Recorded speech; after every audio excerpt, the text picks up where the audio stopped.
The world began not with a sound, but with a feeling. Subtle shift in the heavy, humid air, a faint silvering of the deep indigo that clung to the jungle night. Excel's eyes opened, not to an alarm, but to the ancient rhythm of the awakening forest. She lay on her simple sleeping mat, the woven fibers soft beneath her, and listened. The deep, resonant chorus of frogs was softening, yielding to the tentative, chittering calls of howler monkeys high in the canopy and the first melodic whistles of birds greeting the sun they could not yet see. A thin, gray tendril of smoke still curled from the hearth's embers in the center of the single-room home, carrying the familiar, comforting scent of smoldering hardwoods and the faint, earthy aroma of yesterday's maize tortillas.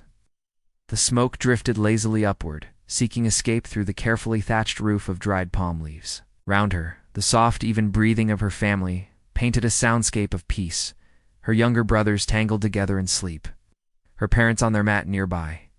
Pushing aside her light cotton blanket, Excel rose.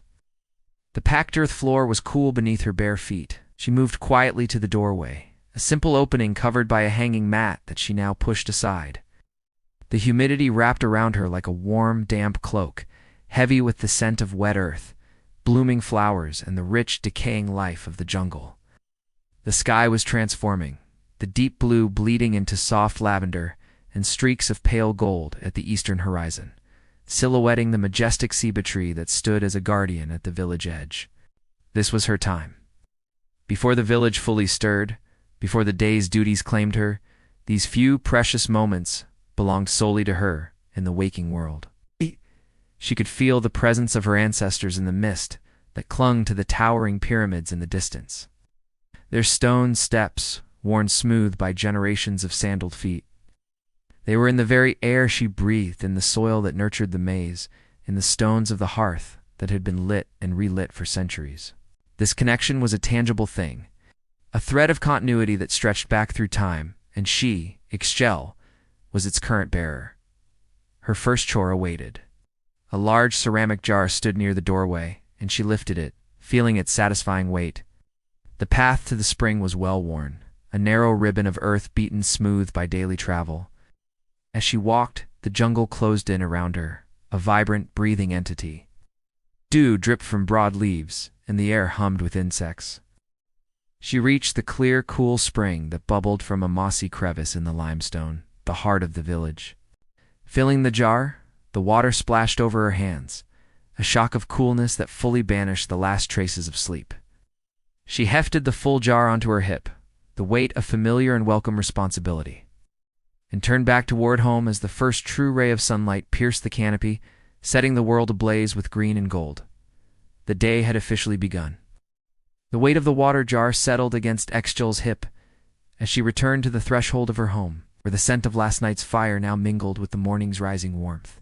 Inside, her mother was already kneeling by the hearth, coaxing the embers back to life with gentle breaths and added kindling. A small flame leaped up, casting dancing shadows across the smooth clay walls and the patient, worn surface of the metatatha, large flat grinding stone that was the heart of their morning labor. Extel set the water jar carefully in its place and joined her mother without a word. The rhythm of their shared task as familiar as her own heartbeat. Her mother's hands, skilled and sure, poured dried maize kernels into a clay pot to soak in lime water from the night before, the nixtamalization process that had softened the hard shells and unlocked the grain's nutrition and flavor. Now the plump, pale kernels were ready to be transformed. Exgel took her place at the metate, a three-legged stone basin. She selected a mano, the handheld grinding stone, its surface smooth from generations of use. Her mother poured a handful of the softened maize onto the stone's center, and Exgel began the rhythmic, circular motion, pressing and grinding with a strength that belied her slender frame. The sound was a soft, persistent scraping, a music of daily life that echoed in homes throughout the village. With each pass, the kernels broke down, releasing a sweet, earthy aroma that spoke of sun-warmed fields and nourishing rain. As she worked, her muscles warming to the familiar strain, her mother spoke softly of the day that lay before them. There was the market to consider, a journey they would make to trade the deep red of their woven cloth for precious salt and sharp obsidian. There was the weaving itself, the backstrap loom, waiting with its half-finished pattern, a story of the hero twins waiting to be told in thread and color.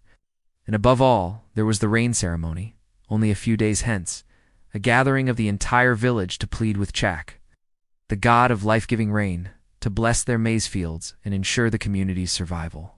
Excel listened, her hands never ceasing their motion, the coarse maize gradually yielding into a smooth, pliable dough.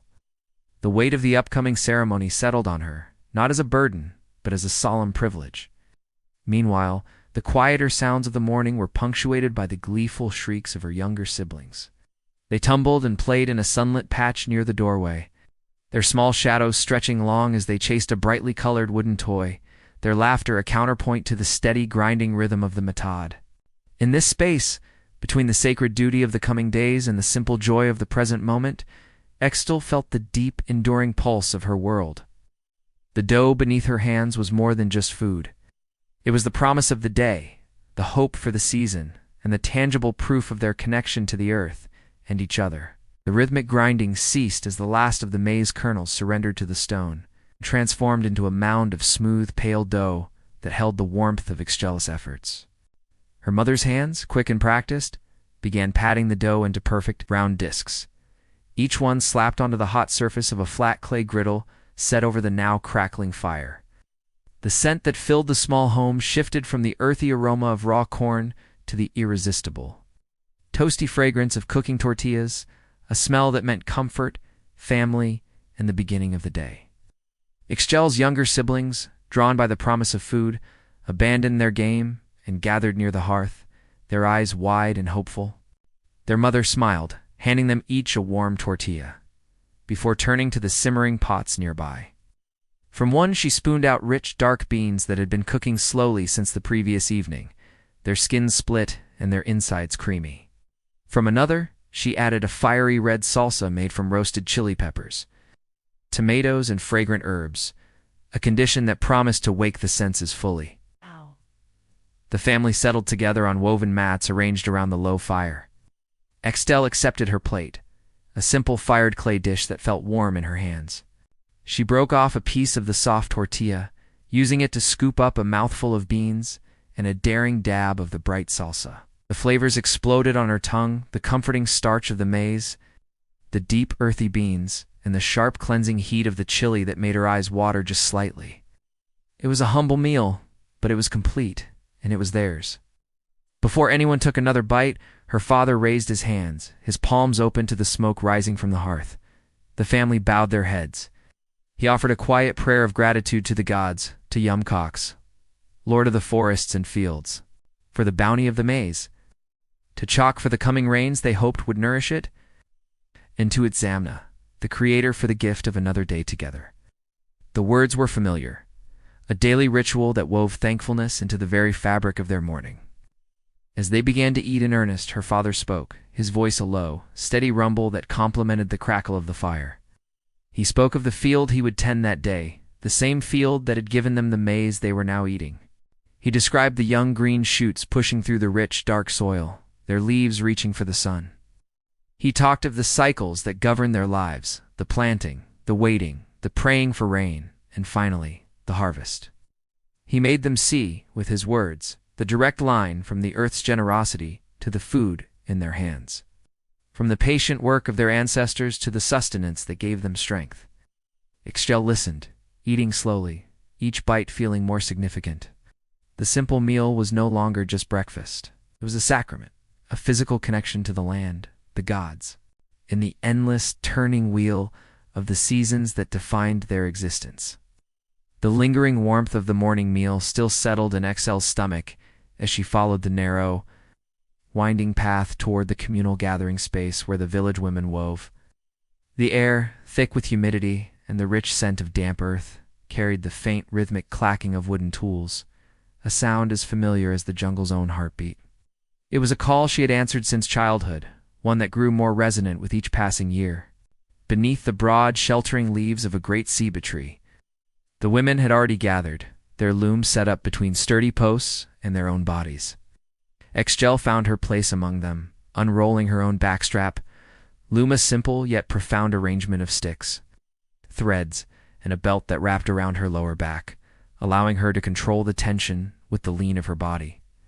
The half-finished textile awaited her, a vibrant tapestry of crimson, deep indigo, and sunflower yellow, the threads a chaotic promise of order and beauty. Her fingers, still smelling faintly of maize and hearth smoke, found the heedle rod and the batten. She began to work, the motions flowing into her like a second nature.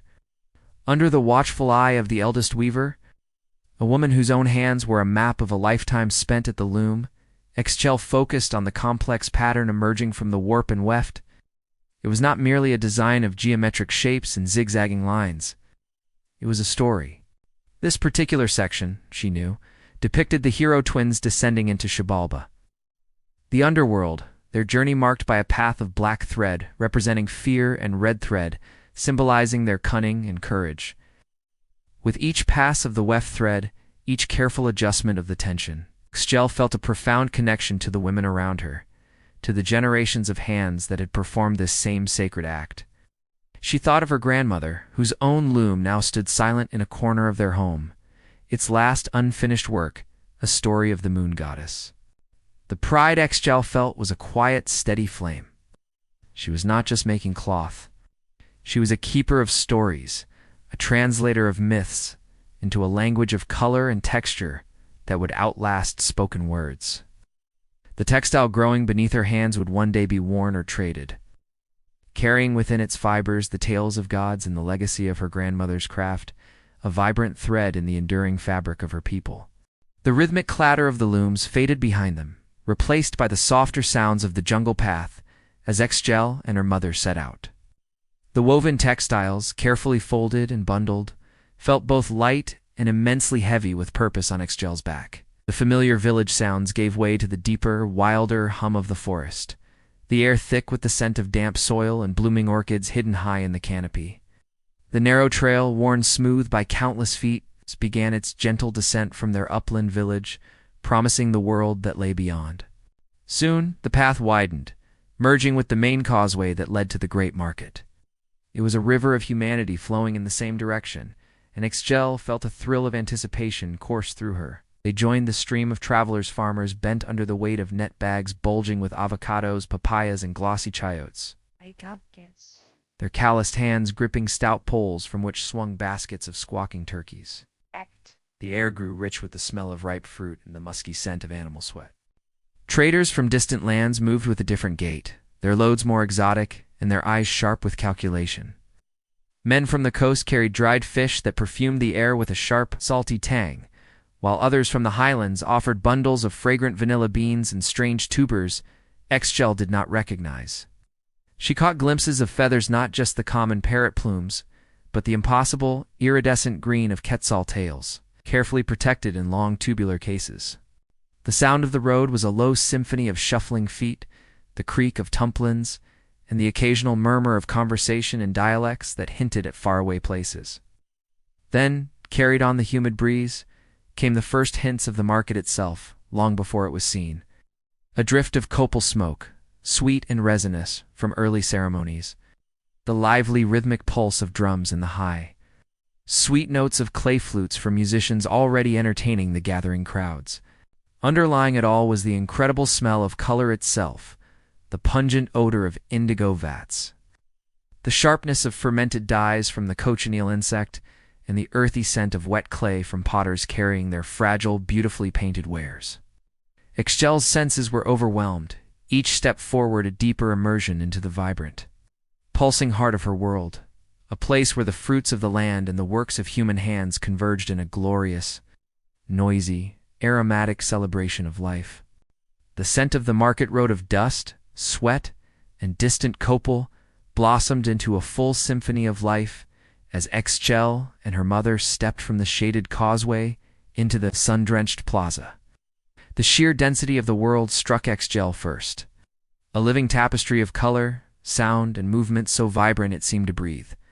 The air, thick and warm, carried 100 different smells layered upon one another, the rich, almost chocolatey aroma of sacks of cacao beans, the sharp temps of fresh fish from the coast, the perfume of tropical flowers woven into garlands, and the underlying scent of thousands of people gathered under the fierce eye of the sun.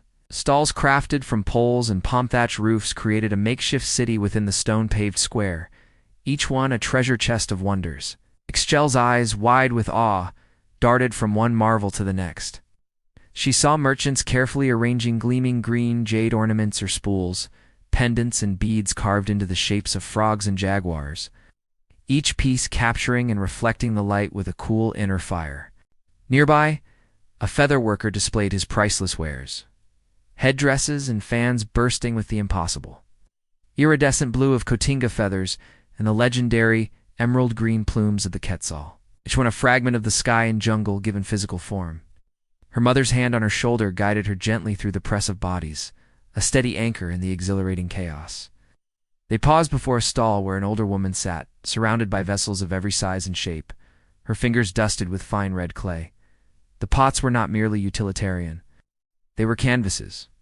Their surfaces were painted with intricate black on-red designs, tipped frets, and stylized depictions of the rain god Chalk with his curling serpentine nose. The woman, her face a friendly map of smile lines, looked up and caught Excel's captivated gaze. She held up a beautifully rounded bowl, its interior painted with a complex scene of a dancer wearing a fearsome mask. With a patient and gentle manner, she began to explain the work. She traced the black lines with a clay-streaked finger, describing how the spirals represented the whirlpool of creation. The stepping stones, the path to the underworld, and the dancer's mask a conduit for speaking with the ancestors. Each pot she conveyed was more than a container for water or maize. It was a prayer made solid, a story baked into the earth itself, a sacred object that held the spirit of its maker and the blessings of the gods it depicted. Extra listened, her earlier awe transforming into a deep, humbled understanding. The market was not just a place of trade, it was a gallery of faith, where every crafted object whispered of the spiritual world intertwined with their own. With the potter's words still resonating in her mind, the sacredness of craft, the stories held within clay Excel felt a new sense of purpose settle over her. The bundle of textiles on her back was no longer just trade goods. It was her own contribution to this living library of faith and function. Her mother's touch guided her deeper into the thrumming heart of the market, toward the section where the practical and the precious met in equal measure.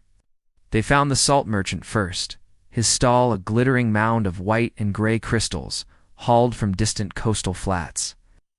The negotiation was a quiet, serious dance of gestures and counter-gestures, her mother's experienced hands unfolding a length of their finest crimson cloth, its pattern of interlocking diamonds speaking of skill and patience.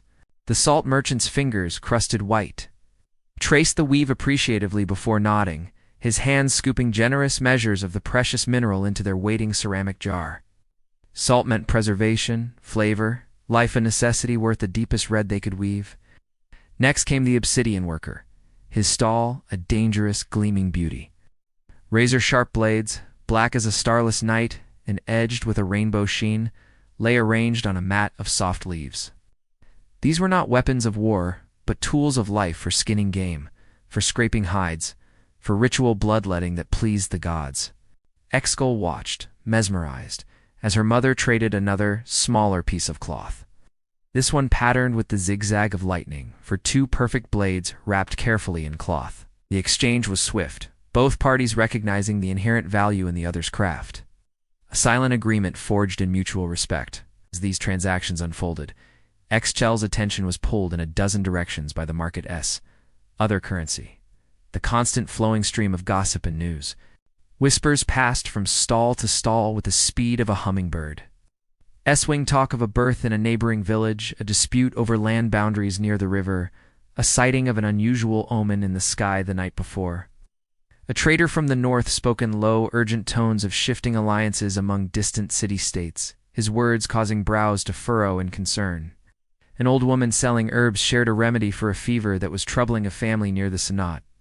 This was where the village truly learned of itself, where individual lives wove together into the broader story of the community. Standing there, the weight of the traded salt and obsidian in her basket, Excel felt it profoundly. The market was more than a place of commerce. It was the community's beating heart, pumped not blood, but sustenance, information, and connection through every family and field. It was the nexus where the isolated world of her village stretched out its hands to touch other. Worlds where the fruits of their labor were exchanged for the necessities of survival, and where the collective breath of her people could be felt in every shouted price, every shared confidence, every quiet nod of agreement. She was not just a visitor here.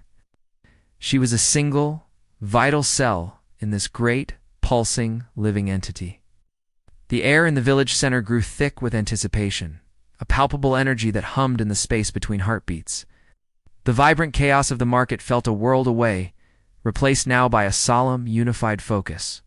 Every soul from the surrounding dwellings had gathered, their faces turned toward the small, raised platform where the shaman stood. A figure of immense gravity wrapped in a cloak of jaguar pelts and iridescent quetzal feathers. In his wizened hands, he held a clay censer, from which thick, aromatic clouds of copal incense coiled upward, the sweet, resinous smoke carrying their collective prayers to the heavens. Ixchel found her place among the other young women, her own simple cotton tunic, feeling humble next to their ceremonial finery. The shaman's voice rose, a low, guttural chant that seemed not to come from his lungs, but from the very earth beneath their feet. He called out to Chak, the great rain god, enumerating his many names and aspects, the life-giver, the storm-bringer, the Lord of the Four Directions who held the sacred water jars of the sky. Each invocation was met with a soft, communal murmur of assent from the crowd, a wave of shared hope that rustled through the people like wind through maize stalks. Then the drums began.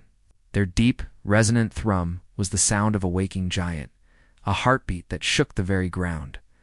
It was a signal, a call to action. Ixchel's line of dancers moved forward, their steps falling into the ancient, measured rhythm. Their bare feet stamped the dry, packed earth, each impact a plea for it to be softened, for the seeds below to drink deeply. They moved in concentric circles, their arms weaving patterns that mimicked falling rain and coiling serpents, symbols of Chak's power and the fecundity he bestowed. As she danced, Ixchel's individual consciousness began to dissolve. The strain in her muscles, the sweat on her brow, the drumming that vibrated in her bones, it all merged into a single, overwhelming sensation of unity. She was no longer just Ixchel, the weaver's daughter, was a part of the village, a part of the land itself, dancing for its survival. She could feel the hope radiating from the elders watching with moist eyes, from the farmers whose calloused hands were clenched in silent prayer, from the children who sensed the gravity of the moment in their parents' tense postures. They were one body, one breath, one desperate, beautiful hope, aimed at the cloudless, relentless blue sky. The dance was their argument, their promise, their shared soul offered up to the gods. And in that sacred exhaustion, moving as one with her people, Ixchel felt a certainty bloom within her, that such faith, such unified desire, could not possibly go unanswered. Far to the south, where the air grew thin and the world reached for the heavens, a different dawn broke. It did not arrive with the humid whisper of a jungle, but with a sharp, crystalline clarity that stole the breath. The sun, a fierce and brilliant orb, crested the saw-toothed peaks of the Andes, painting the colossal slopes in strokes of rose and gold, and banishing the deep star-flecked indigo of the high-altitude night. On a steep mountainside, where the very air felt like ice water in the lungs, a boy named Quispy opened his eyes to this immense and silent world. He lay wrapped in thick woven llama wool blankets within the sturdy confines of his family's home. A single-room structure of fitted stone that had stood against the mountain winds for generations. The air inside was still and cold, carrying the faint, familiar smells of dried herbs, smoked meat, and the earthy scent of the potato storage pit dug into the floor. Through the small trapezoidal doorway, the view was not of a dense green canopy, but of a breathtaking, almost terrifying expanse of sky and stone. Quispy rose, his breath pluming in the frigid air. He pulled on his sandals and a heavier wool tunic, then stepped outside. The impact of the highland morning was immediate and profound. The sky was a dome of impossible blue, so vast and deep it felt like falling into it. The air was knife-sharp and clean, carrying the scent of dry bunch grass and cold stone. Before him, the land fell away and then soared upward again in a series of sweeping terrace curves. These were the Andins, the magnificent stairways his people had carved into the mountainsides generations ago. Each level was a strip of rich, dark soil, some already green with young quinoa and potatoes, others lying fallow, waiting for the turn of the season. His family's small herd of llamas, fuzzy and dignified, already stood huddled together for warmth, their soft humming a quiet counterpoint to the immense silence of the peaks. This was his first duty. He took up his herding staff, a length of polished wood worn smooth by his father's hands and now his own, and moved among them. The llamas blinked their long-lashed eyes at him with placid indifference, accustomed to his presence, as he guided them toward a higher pasture where the morning sun had already thawed the frost from the grass. Quisp's gaze was continually drawn upward, to the snow-capped summits that pierced the sky. These were not merely mountains. They were Apis, powerful mountain spirits, the divine protectors and ancestors of his people. A profound awe settled in his chest, a feeling as sharp and clear as the air he breathed.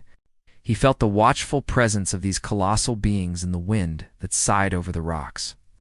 In the absolute silence that existed between the gusts, in the sheer, staggering scale of the world around him, he was a small, fleeting creature in a land of eternal stone and sky, and the knowledge filled him not with insignificance but with a deep and humble reverence. Every step he took, every breath he drew, was a silent acknowledgement of the spirits that ruled this high, hard, and magnificent world.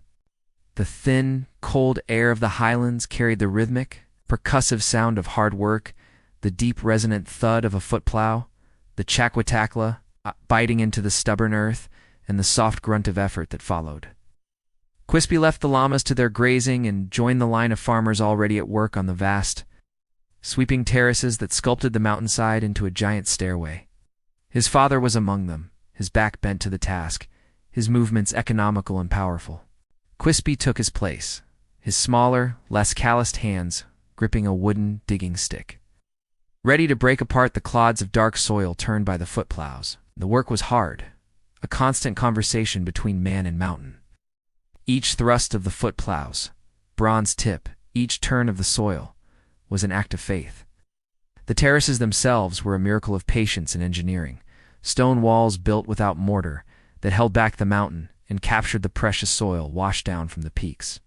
They created microclimates, catching the sun's warmth by day and the mountain's coolness by night. A perfect environment for the sacred crops that sustained the empire. Quisp's job was to follow the men with the footplows, carefully placing the precious seed potatoes each Wananabe, life-bearing promise into the fertile earth, and then scattering the tiny sand-like seeds of quinoa like a blessing over the soil. As they worked, pausing only to wipe sweat from their brows or to take a sip of chicha from a shared gourd, the older men began to speak. Their words were not of the strain in their muscles or the chill in the air, but of the divine forces that made their labor possible. They spoke of Pachamama, the Earth Mother, whose body was this very soil they turned. They described the need to work with her, not against her, to offer thanks with each planted seed and each harvested tuber, lest she withdraw her generosity. Their stories were woven with the land itself, tales of how the terraces were taught to them by the mountain spirits, the Apis, and how the first potato was a gift from the moon. Then their talk turned, as it always did, to the Sapa Inca in his distant capital. They did not speak of him as a mere man, but as a divine force, the son of Inti, the sun god himself. His will was the will of the gods, and their labor on these stay-toned terraces was not a burden, but a sacred duty, a form of prayer offered through action. They spoke of the empire's storehouses, filled with the surplus of their work that would feed the armies, the priests, and those in need during lean years. In their voices was not resentment, but a profound sense of purpose and place. They were the children of Pachamama, the loyal subjects of the divine Inca, and their hands caked with the dark soil were the instruments through which the gods ensured the continuation of life itself. Quispy listened, his breathing labored in the thin air, each story settling into him as deeply as the seeds he planted, connecting him to the earth beneath his feet and the vast ordered empire that stretched far beyond the horizon of his mountain home. The final seed was nestled into the dark soil, the last terrace smoothed and blessed. As the sun began its slow descent, casting long, purple shadows across the sculpted mountainside. The day's toil melted into a quiet, profound satisfaction. The air, still sharp and thin, now carried the new, hopeful scent of turned earth and the promise of life sleeping beneath the surface. Quisp's family gathered at the edge of the highest terrace they had tended, their faces etched with fatigue, but their eyes bright with shared accomplishment. His mother and sisters had been busy during the afternoon, and now they unveiled the fruits of their own labor. From a woven basket emerged a clay pot, still warm from the embers of a small, contained fire. The lid was lifted, releasing a cloud of steam that carried the unique, earthy aroma of chuno potatoes that had undergone the ancient process of freeze-drying under the cold night sky and the intense daytime sun of the high Andes. The tubers, now desiccated and lightweight, would keep for years, a testament to their people's ingenuity in conquering the harsh climate. Alongside the chuno, roasted maize kernels, plump and golden, were poured into a broad, shallow bowl, their toasty fragrance mingling with the deeper notes of the potatoes. They settled on thick woolen mantles spread over the stone-retaining wall of the terrace, their bodies weary but spirits light. The meal was passed around, each person taking a handful of the chewy, reconstituted chuno and a portion of the sweet, crunchy maize. The flavors were simple, stark, and deeply satisfying, the essence of the mountain itself, transformed by fire and tradition into sustenance. It was food that spoke of resilience, of generations learning to thrive in this breathtaking but demanding world. Before the first morsel was eaten, Quisp's father raised his face to the western sky, where the sun blazed a trail of fiery glory toward the snow-capped peaks. He lifted a small, perfect, roasted maize cob, an offering held in both hands. His voice, though soft, carried clearly in the immense silence of the highlands. He offered thanks to Inti, the sun god, for his life-giving light that had warmed their backs as they worked, and that would now coax the seeds to life. He thanked Pachamama for receiving their gifts into her fertile body. He spoke of the Sapa Inca, Inti's son on earth, and prayed for his health and wisdom, which ensured the empire's harmony and their own family's safety. As Quispy ate, the chuno hearty between his teeth, he felt the ceremony of the moment settle into his bones. This was not just a meal to sat hunger, it was a sacrament of gratitude. Each bite was an acknowledgement of the sun's divine power, the earth's boundless generosity, and the cycle of labor and reward that bound his family to each other and to the empire. The vast terraced slopes around them, now bathed in the golden light of the retreating sun, were not just fields. They were a prayer made visible, a staircase of life built between the earth and the heavens. And he, Quispy, was a living part of its enduring story. The mountain path was not merely a trail, but a feet of stone, and a ribbon of fitted rock that clung to the sheer face of the Andes, defying the vertiginous drop that fell away into a mist-shrouded valley far below. Quispy, his morning duties with the herd complete, had climbed to a high promontory where the imperial road stretched out in both directions, a testament to the reach and power of the Sapa Inca. Here the world was all wind and sky. The air so thin and clear, it felt like breathing glass, and the silence so profound it seemed to hum with the mountain's own deep frequency. Then, a disturbance in that silence, a rhythmic, rapid pattering that grew swiftly from a whisper to a drumbeat. Quispy turned to see a figure emerge from the bend in the road, moving with a speed that seemed impossible at this altitude. It was a Chuspa, one of the legendary runners of the empire, his powerful legs pistoning, his torso lean and coiled with energy. A white plume tied to his arm signaled he was on official business, his expression a mask of focused intensity. A small pouch was slung across his chest, and from it the colored cords and intricate knots of a quipu swung with his motional message, woven in fiber and not speeding from one corner of the vast empire to another. The runner passed Quispy in a blur of motion, his breath clouding the air in short, sharp bursts, his eyes fixed on the road ahead. He did not break stride, a living embodiment of the empire's relentless, efficient pulse. Quispy watched him until he was a dwindling speck on the stone highway, his mind ignited by the sight. He tried to imagine the message contained within those knotted cords. Was it news of a rebellion in the northern provinces? A report on grain stores from the coastal valleys? An astronomical observation from the high priests in Cusco that would dictate the next great festival? The quipu was a language without sound, a history written in thread, and the chosky was its swift, unwavering voice. His gaze followed the road itself, this marvel of engineering that connected the rainforest to the desert, the high peaks to the ocean shore. He marveled at the stonework, each block cut and fitted with such precision that not even a blade of grass could find purchase between them. He thought of the thousands of hands that had built it, the armies and administrators and simple families like his own who traversed it. This road was the empire's spine, and the chasqui were its lifeblood, carrying the will of the divine Inca to the farthest reaches of the known world. From his perch in the clouds, Quispy felt a surge of awe for the immense, ordered, and magnificent civilization of which he was a small but connected part. The runner had vanished, but the road remained, a stone artery thrumming with the silent, unstoppable flow of power and information. The world was a city of water and stone, a dazzling vision of human ambition rising from the very heart of the lake. For Cydelay, born to the gentle lap of canal waves and the solid certainty of paved causeways to Nochtitlan, was not just her home. It was the center of the universe, a place of such impossible grandeur that even the rising sun seemed to pause in awe above its towering temples. Her morning began not with the rustle of jungle leaves or the thin air of mountains, but with the soft rhythmic dip of her father's paddle, as their canoe glided away from their home, Landing slipping into the vibrant aquatic artery of the city's life. The canals were the city's true streets, bustling with a traffic more varied than any land-bound road. Round her hundreds of other canoes, from humble dugouts like theirs to elegant, painted vessels carrying nobles shaded by bright awnings, navigated the watery thoroughfares with practiced ease.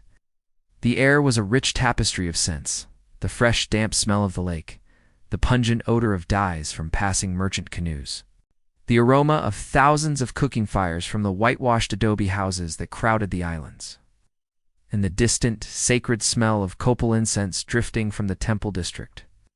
Cydelay's eyes, wide with a pride that never faded, drank in the spectacle. She gazed up at the towering Templo Mayor, its twin staircases climbing toward the shrines of Tlaloc and Huitzilopochtli, a stark silhouette of power against the brightening sky. She admired the grand palaces with their immaculate stucco walls and serene inner gardens, and the orderly straight streets that crossed the islands, each one clean and teeming with purposeful life. But her greatest fascination lay with the chinampas, the miraculous floating gardens that stretched out across the lake like a verdant, living quilt. These were not mere plots of earth. They were islands built by hand, woven from reed stakes and rich lake mud bursting with the intense green of maize, the vibrant colors of squash flowers and the bloody red of ripening tomatoes. They were the engine of the city, the reason this marvel of stone could exist in the center of a lake. As her father pulled them toward the main causeway that led to the grand market of Tlatelolco, Cydelay felt a familiar, thrilling curiosity stir within her. Every journey through her city revealed new wonders, a glimpse of a caged jaguar being delivered to the emperor, Sue, the sight of artisans carefully applying gold leaf to a shield, the sound of poets reciting verses in a shaded courtyard. She was a child of this ordered, chaotic, magnificent world, and with every paddle stroke she felt the profound truth of her people's destiny. They were the people of the sun, the heirs of a prophecy, living in the most glorious city the world had ever seen. Her heart swelled with a belonging so complete it was like a second breath, and she leaned forward, eager to see what new marvel the day would reveal.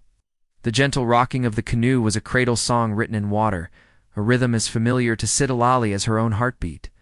She knelt in the prow of the slender dugout, her fingers trailing through the cool, placid water of the canal, feeling the subtle shift as they left the bustling thoroughfare and entered the quieter, greener world of the Chinampas.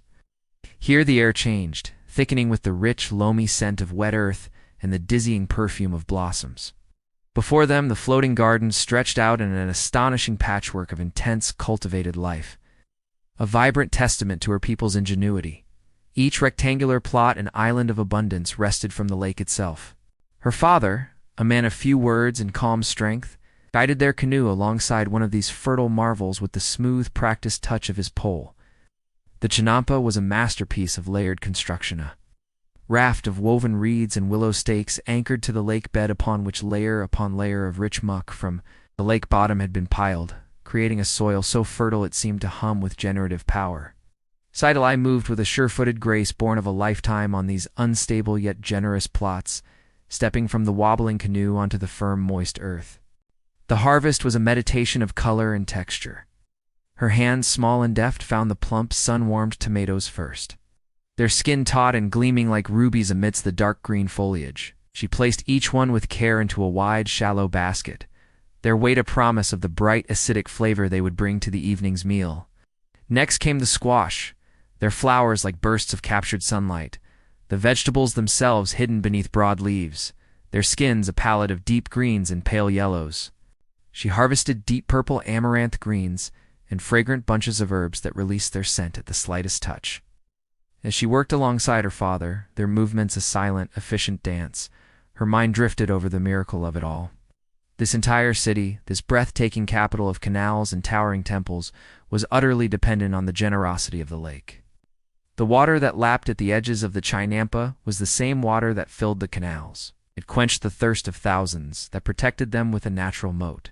It provided the reeds for their homes, the fish for their nets, and the rich, dark mud that nourished this incredible bounty. Every tomato, every squash, every flower was a gift from the lake, a direct result of its sustaining embrace.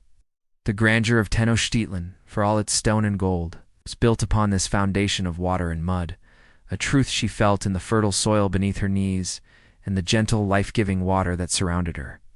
The city's heart did not beat in its temples, but here, in the quiet, sun-drenched world of the Chinampas, the woven baskets, now heavy with the morning's harvest, sat amidships like offerings to the city itself. Sidale's father planted his pole firmly in the soft lake bed and pushed, and their canoe slid away from the quiet, sun-drenched Chinampa, leaving the realm of cultivation for the vibrant artery of commerce. Oh, please. The transition was immediate. The placid silence of the gardens was replaced by the gentle, percussive slap of water against countless hulls, and the low, constant murmur of voices carried across the water. They joined the flowing traffic of canoes, all heading in the same direction, toward the great market of Tlatelolco. It was a procession of plenty. To their right, a gardener pulled a vessel piled high with brilliant yellow marigolds, their pungent, spicy scent cutting through the humid air. To their left, a trader guided a precarious-looking craft laden with squawking, iridescent green ducks, their wings flapping in protest. Everywhere Sidale looked, she saw the fruits of the lake and the Chinampas, canoes brimming with glossy green chilies, fragrant bundles of herbs, baskets of tender maize ears, and even small potted flowering plants destined for the gardens of nobles. Her father navigated the watery highway with an unerring instinct, his pole dipping and pushing with a rhythm that spoke of a lifetime on these canals. They passed under a low stone bridge, its shadow providing a moment of cool relief from the climbing sun, and emerged into an even busier stretch. Here the canoes of the gardeners met those of traders from distant shoresmen with darker skin, and different accents bringing exotic goods like vanilla beans, cacao, and rare feathers into the heart of the empire. The air became a complex tapestry of smells, the clean scent of water plants, the musky odor of wet dog from the hairless Zoloit squintle dogs in one canoe, the sharp tang of dried fish from another. As they drew closer to the distant hum of the market, a profound sense of connection settled over Sidale. She was not just a girl in a canoe, but she was a link in an unbroken chain. She looked at her father's strong, patient back, at the calluses on his hands from the pole, and she saw the generations that had come before him. She imagined her grandfather and his grandfather before him, performing this exact same ritual, harvesting the lake's generosity and pulling it to market. They were the ones who had first envisioned these fertile islands, who had woven the first rafts of reeds and piled the first loads of rich mud, transforming the swampy lake into the breadbasket of an empire. The Chinampas were not just farms, they were the legacy of our ancestors, a living, breathing monument to their wisdom and perseverance. With every push of the pole, every glance at the laden baskets of their harvest, Sidale felt the weight and the pride of that inheritance. She was a daughter of the lake, a keeper of the Chinampas, and her journey to market was a silent, daily homage to those who had built this world from water and will. The city ahead, with all its noise and glory, existed because of the quiet, steadfast work of people like her father and like his father before him, stretching back to the very foundation of the world. The air in the heart of the city changed as Sidale left the sun-drenched bustle of the main causeway and turned down a narrower, quieter lane. The familiar scents of lake water, flowers, and cooking fires were abruptly overpowered by a sharp, acrid taint, the smell of stone being borne into blade. It was a scent that spoke of fire and fracture, of immense pressure and skilled release. This was the street of the flint knappers, and at its end stood the workshop of her uncle, a man whose hands held conversations with the volcanic heart of the earth. A low, rhythmic tapping, like the pecking of 1,000 stone birds, guided her final steps. She found him seated on a low stool in the shade of his workshop's overhang. A lean man with a focused stillness about him, his forearms dusted with a fine, glittering black powder. Before him was a rough, dark core of obsidian, a piece of night given physical form. In his hands he held an antler billet and a pressure flaker made of tough, dense wood. He did not look up as she approached, his entire being concentrated on the stone. Saida lay settled on a mat nearby, watching the sacred alchemy unfold. Her uncle's movements were not those of brute force, but of exquisite precision and intimate knowledge. He positioned the tip of his antler tool against the glassy edge of the obsidian core, the quick, controlled tap motion that seemed to travel from his shoulder down through his focused intent. Long, curved flakes sprang away from the core. It was a thing of deadly beauty, its edge so fine it seemed to disappear, catching the light with a wicked rainbow sheen. He caught it deftly before it could hit the ground, his fingers knowing exactly where to avoid the razor-sharp edge. He held the new blade up for a moment, turning it in the light, inspecting its curve and the perfection of its edge. Then he set it gently on a growing pile of identical blades, each one a potential heart of a farmer's tool, a hunter's weapon, or a priest's sacrificial knife. Only then did he look up, his dark eyes crinkling at the corners in a silent greeting. He gestured to the obsidian core, to the flakes, to the finished blades.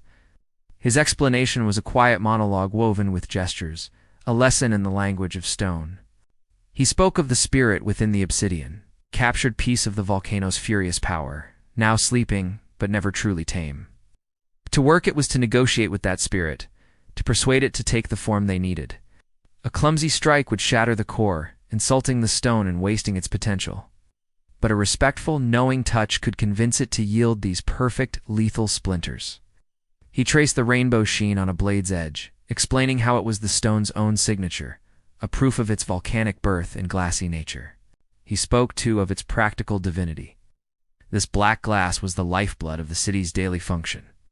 Without it, there were no blades to skin the game that fed them, no scrapers to prepare the hides that clothed them, no sharp points for the drills that built their world, and no sacred knives for the ceremonies that sustained the cosmos.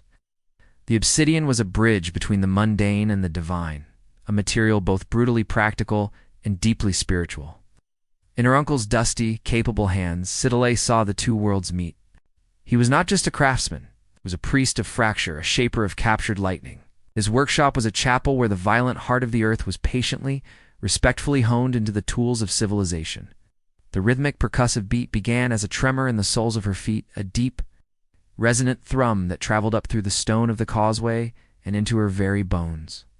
Sitali paused, her basket of produce momentarily forgotten as the sound swelled, joined by the haunting, breathy wail of conch shells. It was a call that could not be ignored, a summons that pulled every soul in its vicinity toward the sacred precinct, the familiar, everyday sense of the market of roasting maize, ripe fruit, and sun-warmed clay were suddenly overwhelmed by the dense, sweet, and slightly sinister perfume of copal incense, clouding the air in great blue-gray billows that coiled like serpents toward the sky. She turned, as did hundreds of others, their individual purposes dissolving into a single, collective flow. They moved as one body toward the heart of the city, toward the towering mass of the Templo Mayor. The twin pyramids, dedicated to Tlaloc the rain god, and Huitzilopochtli, the sun god, dominated the skyline, their steep staircases climbing toward the heavens like a bridge between the world of men and the realm of the divine. Today that bridge was thrumming with activity. A solemn procession was ascending, a slow, deliberate snake of priests. Their bodies were painted in stark, symbolic patterns of black and white, their heads crowned with magnificent, towering headdresses of quetzal feathers and gold. They moved with a grave, otherworldly grace, their eyes fixed on the summit, oblivious to the sea of faces below. At their center, figures walked with a different kind of stillness, their fate a silent, terrifying secret known to all. Sidale stood transfixed at the edge of the vast plaza, a small figure in the shadow of the god's home. Awe wrapped around her throat, a feeling so immense it was closer to fear. The drums were a heartbeat, the conch shells a mournful cry, the incense a veil between the living and the sacred. She watched the tiny figures reach the summit, silhouetted against the brilliant blue sky, and a cold dread threaded through her wonder. This was the price. The beauty of her city, the order of the canals, the bounty of the Chinampazit, all rested on this. It was sustained by the most profound and terrifying of exchanges. Life for life, blood for sun, heart for rain. The gods' demands were absolute, and their generosity was bought with the only currency they truly desired. A deep, sobering understanding settled in her chest, as heavy as stone. The world was balanced on a knife's edge of gratitude and sacrifice. The splendor of Tenochtitlan was its glorious, terrifying consequence. The air on Peru's arid north coast tasted of dust and distant salt, a dry, ancient breath that carried the whispers of 1,000 generations. In a courtyard shaded by a roof of woven reeds, a woman named Mewa knelt before her life's work. Her world was not one of towering green canopies or snow-capped peaks, but of earth and fire, of the patient alchemy that transformed the dust beneath her feet into vessels that could hold both water and memory. Her hands, caked in fine gray clay, moved with a slow, deliberate grace over the surface of a nearly finished stirrup spout vessel. Its form elegant and complex, a silent symphony of curve and line. Her workshop was a testament to her craft, a sacred clutter of creation. Balls of prepared clay, wrapped in damp cloth to keep them supple, sat in a shallow basket like sleeping animals. Finished pots, their surfaces still pale and thirsty, waited in orderly rows for their transformation in the kiln. But the true heart of her art lay in smaller bowls arrayed on a low stone tabula painter, this palette of the earth itself. Here were the pigments that would give her story's voice. Deep blood-red ochre from iron-rich soil, a brilliant yellow from specific minerals, a stark beautiful, white from powdered seashells, and a lustrous glossy black, made from the careful reduction of the firing process itself. She would mix these with water and resin, creating paints that would sink into the clay and become one with it, ensuring the tales they told would endure long after she was dust. The vessel beneath her fingers was her current prayer, its surface a blank canvas, awaiting a myth. She dipped a fine brush made of a chewed willow twig into a bowl of black slip. Her hand did not hesitate. It began to trace the figure of Ai Apec, the decapitator god, a central fearsome deity of her people. The lines flowed from her memory, from the stories sung by elders and the visions that came in dreams. She painted his snarling feline face, his serpentine belt, the ritual knife held in his powerful grip. Around him, she began to illustrate his mythic battle with a monstrous sea creature. The coils of the beast intertwining with the god's limbs in a dynamic, terrifying dance of power and sacrifice. For Mewa, this was not mere decoration. Each stroke of her brush was an act of devotion, a retelling of a story that explained the world why the sun rose, why the ocean gave its bounty, why sacrifice was necessary for life to continue. Her pottery was not for storing grain or water alone, it was for storing the soul of her culture. These vessels would be placed in the tombs of nobles, accompanying them into the afterlife with the stories of their gods. They would be used in ceremonies, their illustrated narratives serving as a guide for rituals and a reminder of ancient covenants. In the silence of her sun-baked courtyard, with only the hum of a stray bee and the distant cry of a seabird for company, Mewa was both artist and priestess, a keeper of tales, ensuring that the myths of the Mocha would never be silenced but would live on, baked into the very earth from which they sprang. The ceaseless rhythm of the Pacific was a drumbeat that called the entire village to the shore. The air, thick with the scent of salt and drying kelp, hummed with a palpable energy that was both solemn and celebratory. Mewa set aside her clay-smeared tools, the half-painted visage of Ai Apec, waiting patiently for her return, and joined the flow of her people moving toward the thunder of the breaking waves. The arid coastal plain gave way to a wide, sandy beach where the ocean stretched to the horizon, a vast, breathing expanse of deep blue and foaming white. The fishermen stood apart, a line of weathered, resolute figures facing the water that was both their provider and their challenger. Their reed boats, sleek and buoyant, were drawn up on the sand like offerings. But today, they were not launching to battle the waves for their bounty. Today, they stood as honored guests at a feast thrown in their honor, their bravery acknowledged not with words, but with profound gratitude. Before them, the women of the village had arranged the most perfect of the recent catch-plump, silver-scaled fish, fat crustaceans, and tender molluscan, a woven mat as an offering to the ocean itself. The shaman, face painted with white patterns mimicking sea foam, raised his arms, his voice a reedy chant that was snatched and carried by the wind.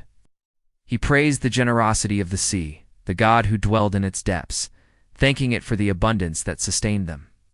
He spoke of the fishermen's courage, their respect for the ocean's power, and their skill in navigating its treacherous moods. With each invocation, the rhythmic crash of the waves on the shore seemed to answer, a powerful, primordial voice in this dialogue of thanks. As the chant rose to a crescendo, the selected offerings were carried to the water's edge and released back into the surf, a symbolic return of life to its source. A great communal sigh seemed to go through the crowd, a release of tension and a swelling of shared reverence. Then, the drums began a deep, pulsing rhythm that mimicked the ocean's own heartbeat. The fishermen, their stern expressions softening into pride, began to move their feet, stamping the wet sand in a dance that told the story of the hunt, the patient waiting the sudden strike, the struggle with the net, the triumphant return. Meiwa watched, her own heart beating in time with the drums and the waves. She felt the raw power of the ocean in the vibrations through the sand, saw its terrifying beauty in the crash of the breakers, and understood its essential generosity in the feast that would follow this ceremony. The dance was a prayer of motion, a physical manifestation of the delicate balance between human need and natural force. In the salt spray on her lips and the rhythm thrumming in her chest, she felt a connection to the immense, living sea, and to the brave men who ventured upon it, a bond of mutual respect as deep and enduring as the ocean itself. The world awoke in silence, a vast and breathless hush that clung to the mesa tops like a sacred veil. For Kaya, the day began not with a sound, but with a light, a single, piercing blade of gold that sliced across the endless indigo of the desert sky, striking the highest cliff and setting it ablaze. He stood in the open doorway of his home, a structure not built upon the earth, but carved into it, part of the great, multi-storied dwelling that clung to the sheer sandstone face like a swallow's nest. The air was cool and utterly dry, carrying the clean scent of juniper and the ancient sun-baked smell of stone. Below him, the world fell away into a deep canyon, its floor still pooled with violet shadow. Across the immense gap, other mesas stood as silent sentinels, their flat tops glowing with the first touch of the sun, their sheer sides stained in bands of ochre, red, and white by millennia of wind and water. The landscape was a study in stark, magnificent beauty, a world of hard lines, its immense spaces, and a silence so profound it felt like a presence itself. There were no tangled vines or humid whispers here. This was a land laid bare to the bone, its bones bleached white by the sun and scoured clean by the wind. Kaya watched as the light descended slowly, painting the cliff dwellings across the canyon in warm, honeyed tones, revealing the intricate lattice of wooden ladders, the neat rows of windows and doorways, the circular kivas sunk into the plaza below. Soon, the silence was broken by the soft domestic sounds of his community stirring, the scrape of a grinding stone from a neighboring dwelling, the murmur of a low voice, the cry of a child.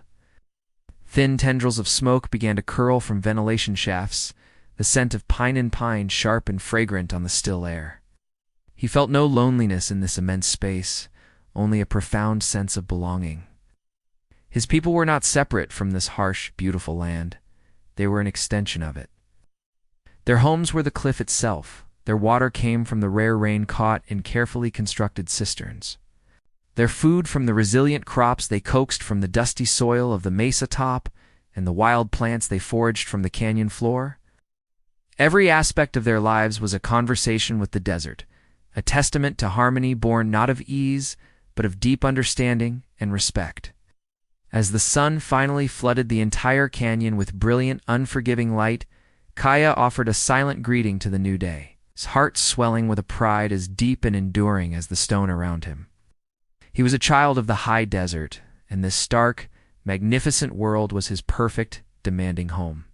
The rhythmic, percussive scrape of stone on stone was the morning's first true music in the high desert, a sound as ancient and essential as the rising sun itself. Inside the cool, dim confines of their cliffside home, Kaya knelt beside his mother before the grinding stone, a large jalo slab of basalt worn smooth and concave by generations of patient, ceaseless labor.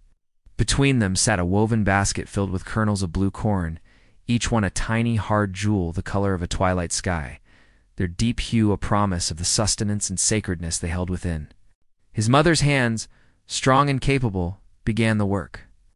Pouring a small handful of the dried kernels onto the stone's center, she took up the mano, the handheld grinding stone, and began the first coarse grind, her arm moving with a powerful, circular motion that cracked the hard shells and broke the kernels into rough grit.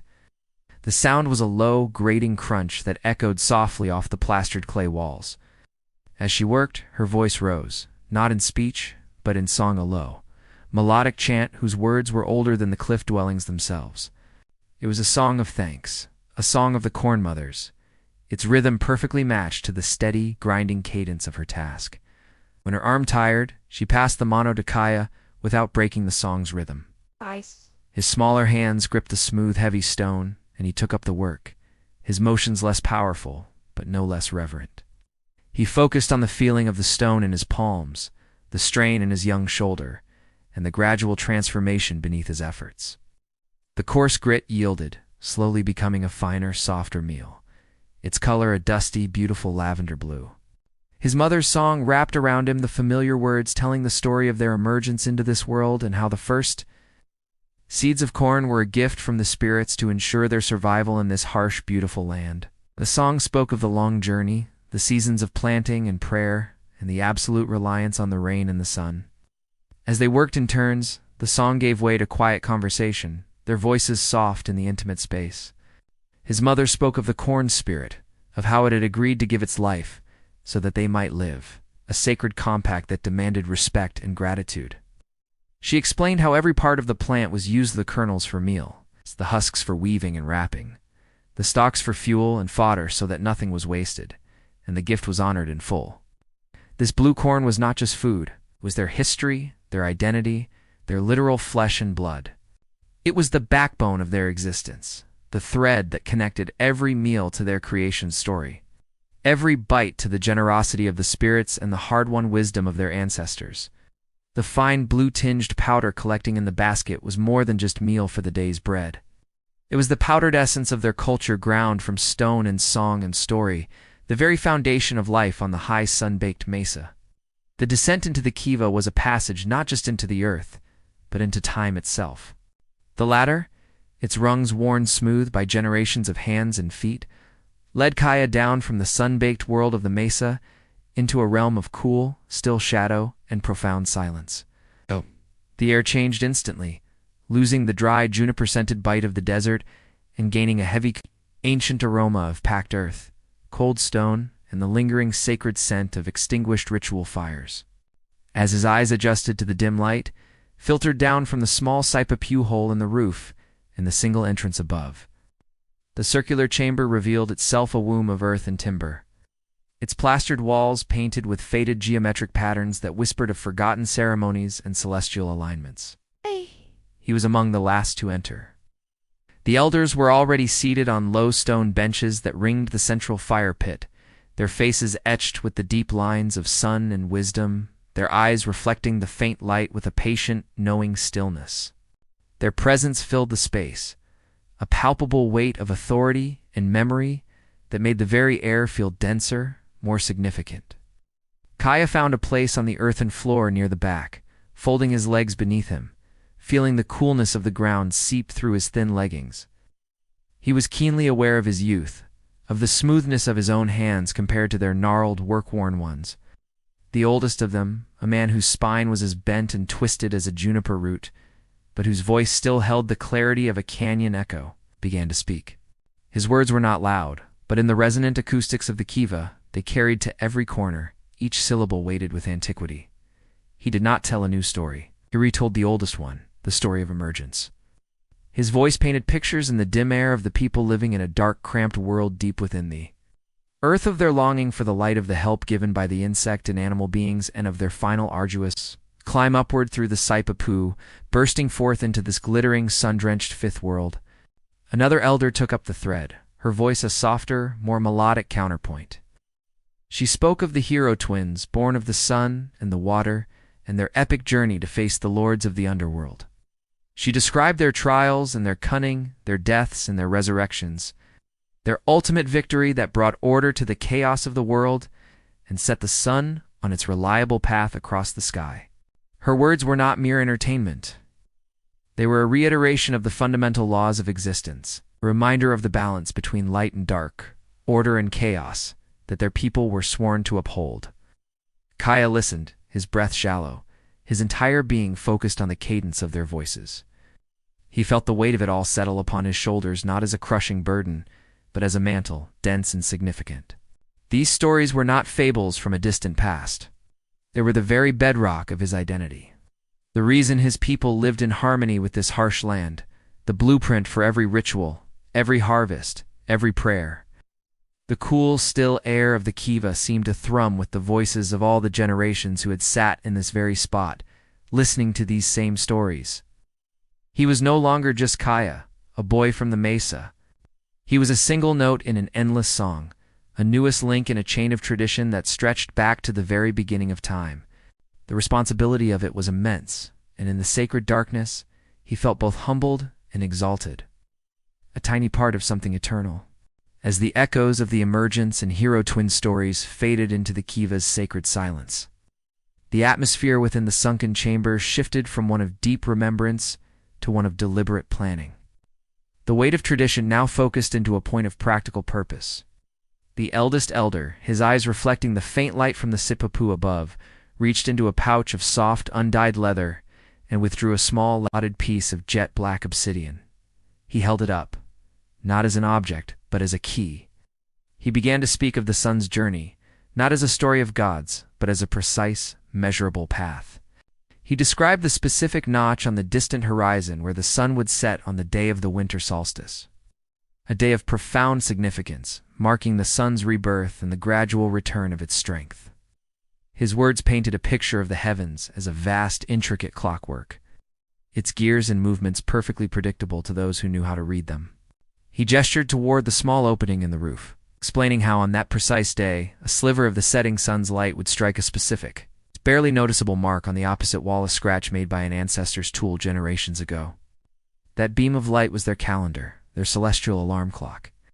Another elder, a woman with hands that knew the feel of every seed planted in the mesa's dusty soil, joined the explanation. She connected the astronomical event to the cycles of the earth below.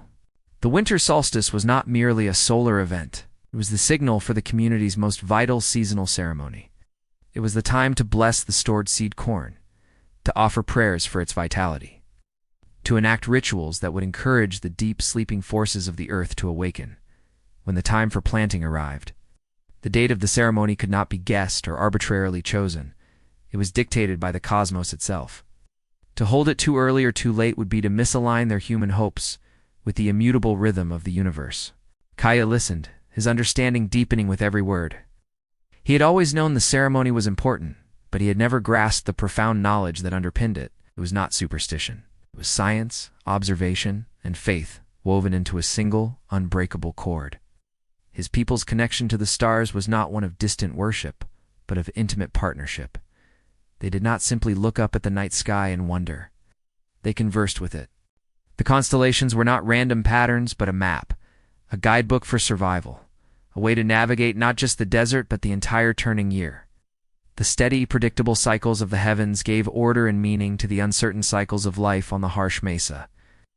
The ceremony was their way of nodding in agreement with the cosmos, of aligning their small human community with the grand celestial dance. In that cool, dark space, Kaya felt a door in his mind swing open. revealing a universe that was not separate from his world but its very foundation, its most essential and reliable clock.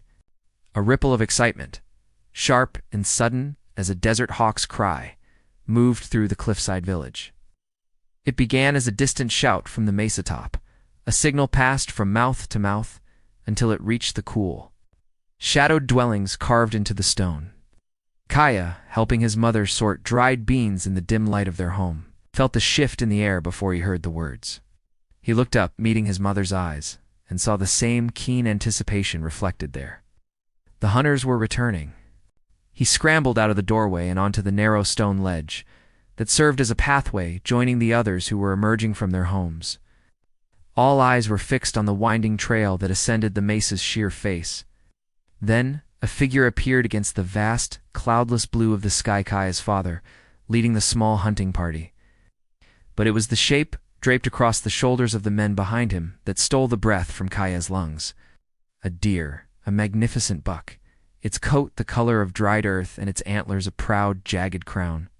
A wave of reverent silence, followed by a soft, collective murmur of thanks, swept through the onlookers. The hunt had been successful. The village would eat.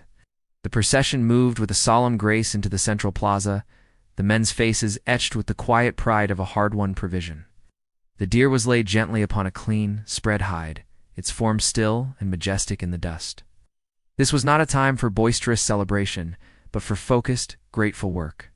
The entire family gathered, their movements becoming a ritual of profound respect for the life that had been given. Kaya's father, his hands steady and sure, began the careful process, his obsidian blade glinting in the sun. There was no waste, no carelessness. The hide was meticulously peeled away to be scraped and tanned into soft, durable leather for clothing and blankets. The rich, dark meat was separated into portions, some for immediate feasting, the rest to be cut into thin strips and dried on racks in the sun. Preserving it for the lean days ahead, even the bones were not discarded. They were set aside to be cracked later for their rich marrow, or carved into awls, needles, and other vital tools.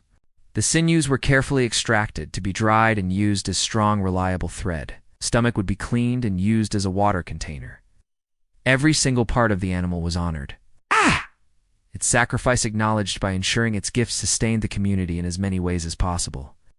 As the sun began to dip toward the western mesas, painting the sky in streaks of orange and purple, the air in the plaza grew thick with the savory, mouth-watering scent of roasting meat. Fires were stoked, and large clay pots were set to simmer, filled with venison, corn, and squash. As dusk finally settled, the entire village gathered. Platters of roasted meat, pots of rich stew, and baskets of warm cornbread were passed from hand to hand. The atmosphere was one of deep, contented community, the shared meal weaving a stronger bond between every family. Stories of the hunt were shared in low, respectful tones, the bravery of the deer acknowledged, the skill of the hunters praised. In the flickering firelight, with a full belly and the warmth of his family beside him, Kaya felt the powerful truth of their existence. They were not masters of this land, but partners in a delicate, sacred balance. The deer's life, given and received with reverence, strengthened not just their bodies, but the very fabric of their community. A single, vital thread in the intricate web of life on the high mesa, the yucca fibers were not merely strands of a plant. They were the sinews of memory, waiting to be woven into form. In the cool, dappled shade of an overhanging cliff, Kaya's grandmother sat with the quiet authority of a master, her lap a cradle of potential. Her hands, a landscape of wrinkles and strength, moved with a rhythm that seemed as ancient as the sandstone itself. Before her, a bundle of tough, pale yucca leaves had been soaked, pounded, and separated into long, pliable strands, their faint grassy scent a humble promise of the beauty they would become. Kaya knelt beside her, his own smaller hands still and attentive. He watched as her fingers, knowing and sure, began the intricate dance of coiling and stitching. She started from the center, a tight spiral that was the heart of the basket, and built outward, each new coil bound securely to the last, with a thinner, sharper strand of yucca. It was a process of immense patience, a slow, deliberate growth that was the antithesis of the desert's harsh, quick demands. The emerging form was sturdy, its sides rising in a perfect, graceful curve, a testament to a lifetime of practiced motion. As she worked, her voice, soft and raspy like the wind over dry grass, began to teach. She guided Kaya's fingers to feel the tension, to understand the subtle pressure needed to keep the coils tight and even. But her lesson was more than technique. It was a language. She traced the pattern she was creating with a crooked finger. This zigzag, she explained, was not a simple decoration. It was the symbol for rain, a prayer for life-giving water woven directly into the basket's very structure. This series of soft, cloud-like puffs represented the benevolent clouds that carried that rain. And the unbroken, continuous line of the coil itself, she said, was the path of life, endless and interconnected. Kaya's chest swelled with a quiet, fierce pride as he looked at the growing basket. He saw its profound practicality: would carry the harvest, store the precious cornmeal, hold the family's belongings. But he also saw its deeper truth. It was a map of their world, a physical prayer, a story told in fiber. It was beautiful, not in spite of its purpose, but because of it. Every stitch was a testament to their resilience, every pattern a dialogue with the forces that governed their survival. In his grandmother's hands, the humble yucca was transformed, became a vessel not just for grain, but for hope, for identity, and for the enduring wisdom of their people, woven one perfect, patient coil at a time. The air itself seemed to hold its breath, parched and waiting. For days the sun had been a relentless brass eye in a cloudless sky, baking the red earth of the mesa to dust and deepening the worry lines on every elderess face. The stored water in the cisterns was low, the corn in the fields stood stunted and pale, and a silent collective anxiety had settled over the cliff dwellings like a fine, suffocating powder. But now, as the sun began its descent, painting the western sky in desperate shades of orange and violet, a different energy began to stir, current of focused hope and ancient power. From the kiva and the homes carved into the cliff face, the people emerged, transformed. They were no longer merely farmers and potters, mothers and hunters. They had become vessels for prayer, their bodies adorned for a sacred conversation with the heavens. Elaborate costumes of dyed leather and woven cotton, fringed with countless tiny shells that whispered with every movement, encased them. But it was the masks that truly stole Kaya's breath. Carved from light cottonwood and painted with potent symbols, zigzags of lightning, concentric circles of the sun and the flowing lines of rain, they were fearsome and beautiful, obscuring individual faces to create a single, powerful entity, the people united in their need. Kaya's own mask felt strange and heavy, its wooden confines narrowing his vision to a single, forward-looking slit. The world outside disappeared, replaced by the sound of his own breathing and the pounding of his heart, which soon began to sync with the deep, resonant beat of the hide-covered drum that had been carried into the center of the plaza. The drummer, an elder whose entire being was focused on the rhythm, began a slow, insistent tempo that was the heartbeat of the earth itself, a pulse of deep, thirsty longing. The dance began not with a leap, but with a slow, deliberate stamping of bare feet on the dry, packed earth.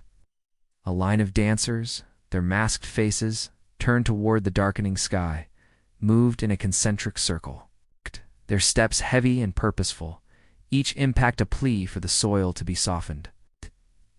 Kaya moved among them, his body thrumming with the drum's vibration. He felt the collective intention of his people flowing around and through him, the farmeress' desperate hope for his fields, the mother's fear for her children's thirst, the elder's deep knowledge of what drought could bring. Their individual worries merged into a single, powerful petition that rose from their moving bodies. As the dance intensified, the rhythm quickened. The dancers' movements became more animated, their arms weaving patterns that mimicked the coiling of serpents, symbols of lightning and the life-giving forces they sought to summon. The shell fringes on their costumes rattled like the first promise of rain, a counterpoint to the drum's thunder. Kaya lost all sense of himself as Kaya. He was a note in a communal song, a drop in a collective wave of spiritual power aimed at the unyielding sky. His muscles burned and sweat traced paths through the dust on his skin, but he felt no fatigue, only a surging, ecstatic connection to every other moving body and to the ancient spirits they invoked. In that masked, moving unity beneath the vast and silent desert sky, he felt not the smallness of their hope, but the immense, formidable power of their shared faith. They were not begging. They were reminding, compelling, dancing the rain into being with the sheer force of their collective will. The thunder was not from the sky, but from the earth a deep, percussive boom that echoed off the steep stone walls of the ball court and vibrated through the soles of Excella's feet. It was the sound of the rubber ball, a solid, deadly sphere heavier than a man's head, being struck with impossible force. Excel found a place on the stone bleachers, the carved images of ball players and gods pressing against her back, a silent audience of stone witnessing the living drama unfolding below. The air in the sunken court was thick and still, heavy with the scent of sweat, dust, and the faint, sweet smell of ritual copal smoke, drifting from the temples that overlooked the sacred ground. On the narrow playing alley below, the two teams moved with a ferocious, controlled grace that was both beautiful and terrifying. Their bodies, padded at the hips and knees with thick leather guards, were slick with effort, muscles coiling and unleashing with explosive power. But it was their skill that held Excel spellbound. The rules were absolute and unforgiving. The massive ball could not be touched with hands or feet, only with hips, thighs, and elbows. The players became artists of impact, twisting their bodies in midair to deflect the ball, diving across the stone pavement to keep it from touching the ground, their movements a lethal ballet of precision and sacrifice. The thud of the ball against padded flesh was a constant, brutal rhythm, punctuated by the players' sharp grunts of effort and the collective gasp of the crowd with each near miss and spectacular save. Excel's gaze, however, was drawn beyond the physical contest. She saw the fierce dedication in the players' eyes, a focus so absolute it bordered on trance. This was no mere game for sport. The steeply sloped walls of the court were not just boundaries. They were the sides of the cosmos, and the game played out upon it was a reenactment of the most fundamental of myths. The battle between the hero twins and the lords of the underworld, a struggle between life and death, light and darkness. The ball was the sun, its passage across the court a journey through the sky and the underworld. The players were not athletes, were priests and warriors, their skill and endurance a form of worship, their bodies instruments in a ritual that maintained the very order of the universe. A hush fell as a player launched himself into a breathtaking arc, spinning his body to meet the ball with his hip in a shot that sent it screaming toward a stone ring set high on the court wall. It missed by a finger's breadth, striking the carved image of a macaw with a crack that echoed like fate. The crowd exhaled as one. Excel felt the cosmic meaning of the moment settle deep within her. The outcome of this game would be interpreted by the priests, seen as an omen of favor or displeasure from the gods, potentially influencing the coming rains, the harvest, the fate of the community. It was a terrifying, beautiful weight. In the dust and the thunder and the soaring, dedicated bodies, she saw the fragility and the strength of her world, a delicate balance played out in a sacred game where every strike of the ball was a prayer and every point scored a conversation with the gods. The thin highland air, usually so clear and silent, began to thrum with an energy that was both joyous and reverent, a palpable vibration that seemed to emanate from the very stones of the mountains. For days, the sacred city of Cusco had been preparing, but now, on the morning of the winter solstice, the anticipation reached its peak.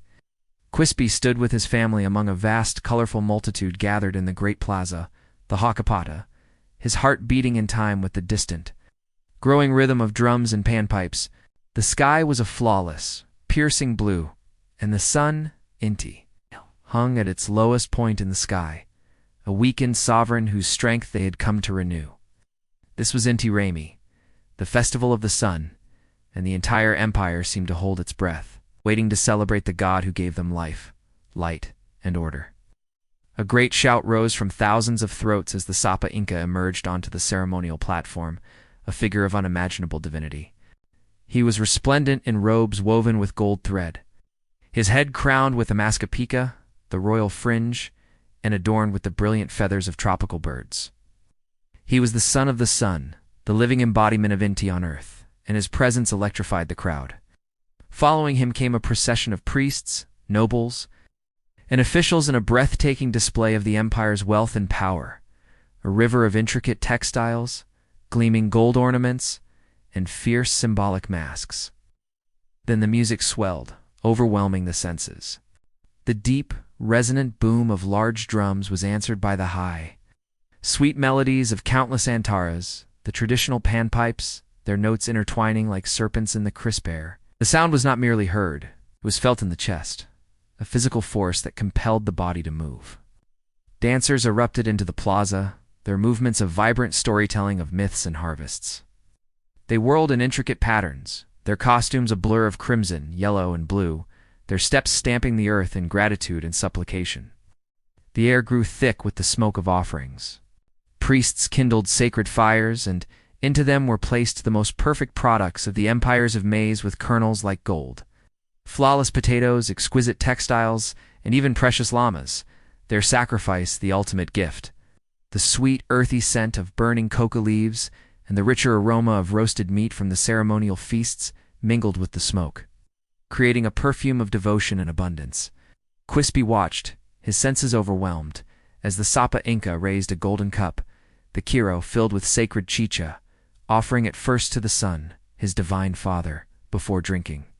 It was a gesture of direct communion, a reaffirmation of the covenant between the god and his people. As the sun began its slow climb from its solstice nadir, a wave of collective joy and relief washed over the crowd. Their prayers and celebrations were being answered. Inti was returning, his strength renewed for another year. Quispy felt it then, a presence that was more than the crowd's euphoria. It was a warmth that seemed to emanate not just from the sky, but from the stones beneath his feet, from the smiling faces around him, from the very heart of the ceremony. It was a feeling of divine benediction, a sense that Inti was truly among them, pleased with their offerings, his light filling them all. In that moment of pure, unadulterated joy, surrounded by the music, the color, and the faith of his people, Quispy felt an unshakable connection to the sun god, to the Sapa Inca, and to the magnificent, ordered empire that stretched from these sacred mountains to the ends of the earth. He was small, but he was part of something immense and eternal, basking in the glorious, life-giving light of his father, Inti. The city's usual clamor, the calls of merchants, the slap of canal water. The distant hum of the market faded into a gentle hush as Saidalali stepped through a carved wooden gate into a hidden garden. It was an oasis of cultivated quiet tucked between the bustling thoroughfares, a place where the air itself seemed to hold its breath in reverence. The scent of blooming flowers hung heavy and sweet, the intoxicating perfume of magnolias, the spicy aroma of marigolds, and the delicate fragrance of unseen blossoms that spilled from terraced beds. A small, clear canal meandered through the space, its gentle gurgle a soft counterpoint to the silence. Shade was provided by carefully tended trees, their leaves filtering the afternoon sun into a dappled, greenish light that danced on the flagstone paths. At the garden's heart, on low stone benches arranged in a circle, sat the poets. They were men and women of various ages, their faces serene, their postures relaxed, yet attentive. They were not nobles in grand plumes, nor warriors in jaguar pelts, but their simple cotton garments seemed imbued with a different kind of nobility, one born of intellect and soul. In the center of their circle, a shallow clay brazier smoldered, releasing a thin, low fragrant thread of copal smoke that curled upward like a wandering thought. One by one they took their turn. Yes. There was no fanfare, only a slight shift in attention as a speaker would lean forward, their voice beginning low and measured. They spoke in Nahuatl, but it was a Nahuatl Saidalali had never truly heard before. The language of the market was sharp and practical. The language of the priests was solemn and imposing. This was something else entirely. The words were chosen with the precision of a jeweler selecting gems, each syllable placed for its sound and its weight, creating rhythms that were as complex and beautiful as the patterns on a codex. The verses they wove were not tales of conquest or lists of genealogy. They were delicate, piercing meditations on the nature of existence itself. One poet spoke of the fleeting, heartbreaking beauty of a flower, comparing its brief, glorious life to that of a human soul, both destined to wither, yet both essential in their moment of perfection. His words painted the flower's petals so vividly, Saidalali could almost feel their velvety texture, and the inevitable decay he described was not morbid, but a poignant part of a beautiful, transient whole. Another voice, softer and more melodic, took up the theme of the gods, but not with fear or demands. The poet spoke of Quetzalcoatl not as a fearsome plumed serpent, but as the gentle bringer of knowledge and art, his breath the very wind that inspired the poets in this circle. The words flowed like water, smooth and deep, conveying a sense of intimate, grateful friendship with the divine. A relationship built on awe and creative reciprocity. Citlali sat on the periphery, her back against the cool trunk of a tree, utterly captivated. She had always loved her language for its utility and its power, but she had never realized it could be used like this, as a loom to weave tapestries of pure emotion and thought. The elegant, rolling cadences, the intricate metaphors that compared stars to scattered maize, or a lover sigh to the evening wind, moved her in a way the temple drums never had. This was not a command from the gods. It was a conversation with them, a shared contemplation of the mysteries they had created. In the tranquil garden, surrounded by the soft murmur of poetic truth, Citlali felt the elegant soul of Nahuatl unfold before her, revealing a depth of beauty and philosophical grace that filled her with a profound and aching wonder.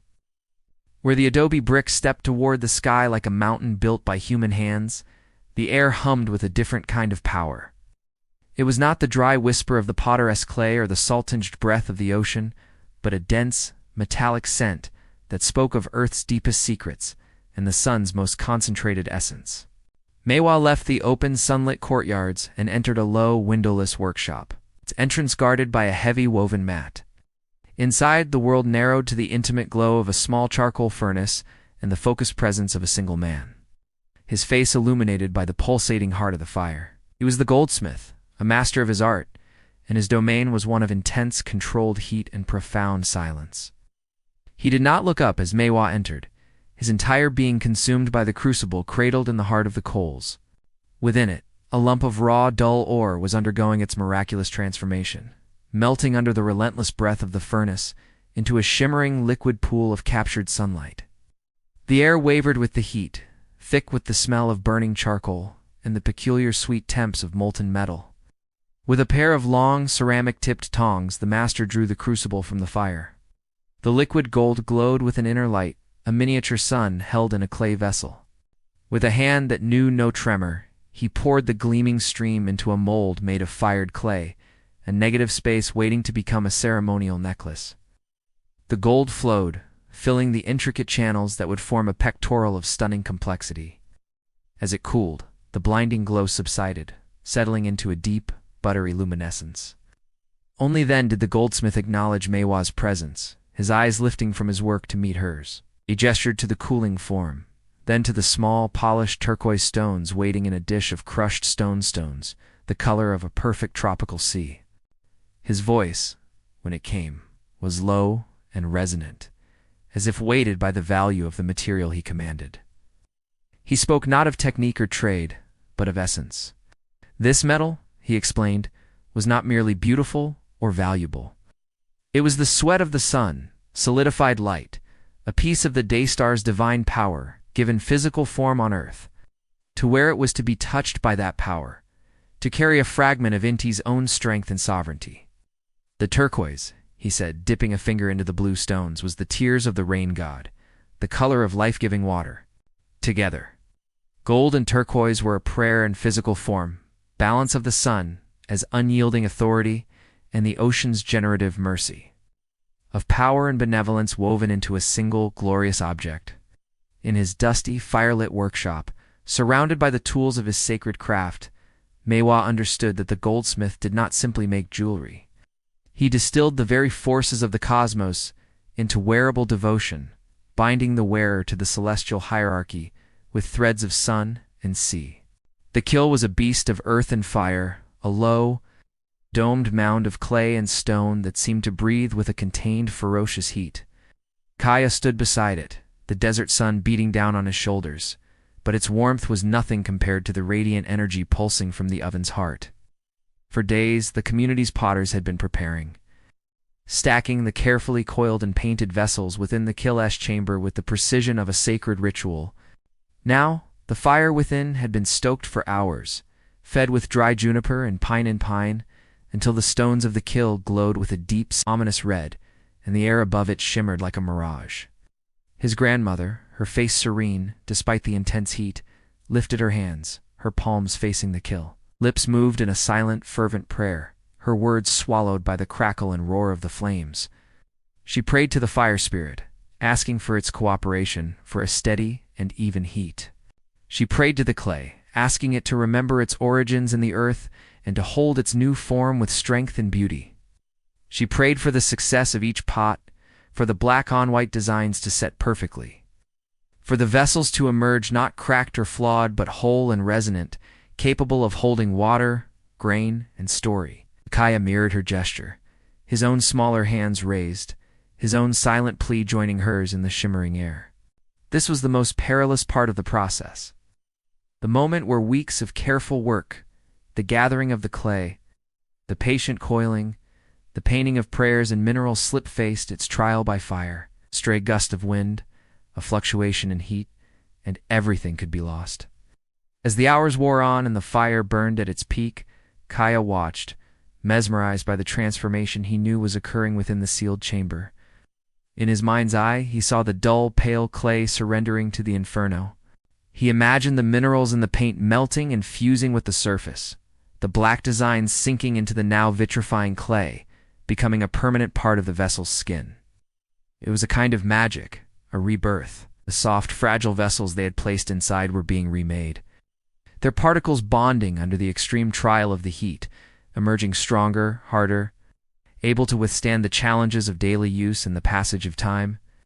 Finally, as the sun began to dip toward the mesa rim, the signal was given. The fire was allowed to die, its fuel exhausted.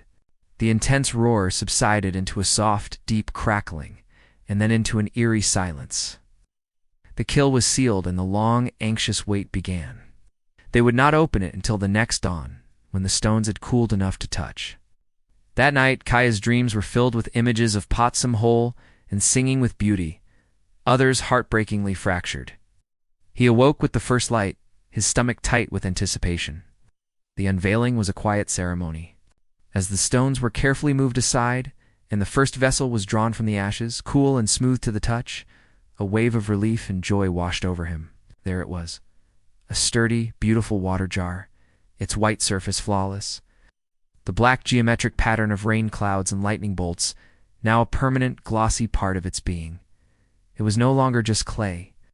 It was a testament to faith, patience, and the transformative power of the sacred fire.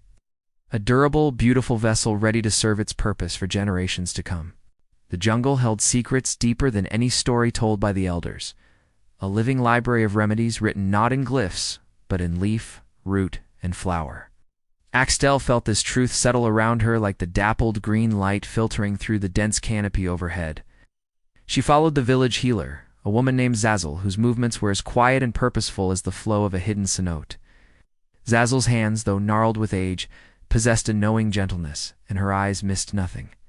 Reading the forest floor like a sacred text, they moved away from the cleared paths and into the true heart of the green world, where the air grew thicker, humming with insect life and heavy with the rich, decaying scent of fertility.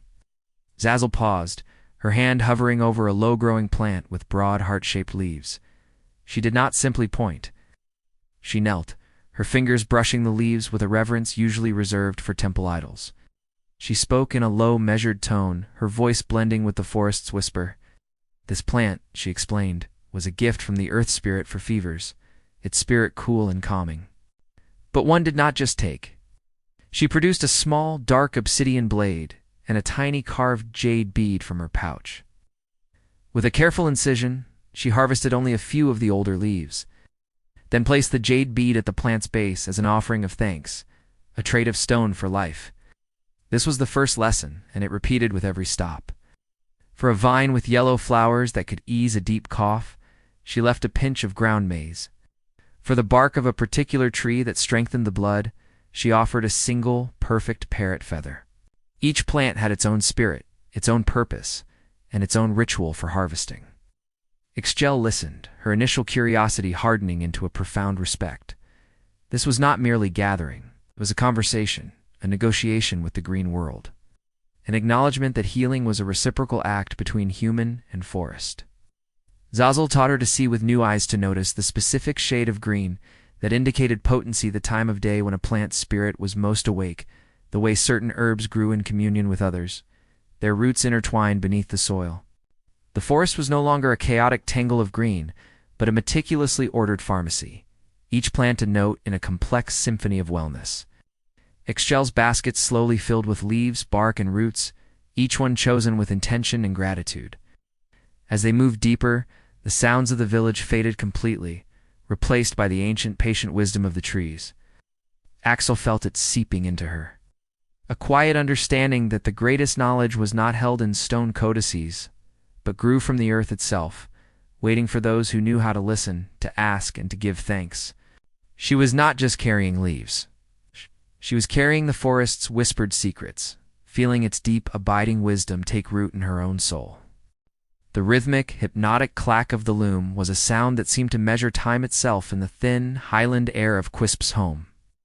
His sister Chaska sat bathed in a slanted beam of afternoon sun that poured through the open doorway, her body a living part of the intricate device strapped to her back.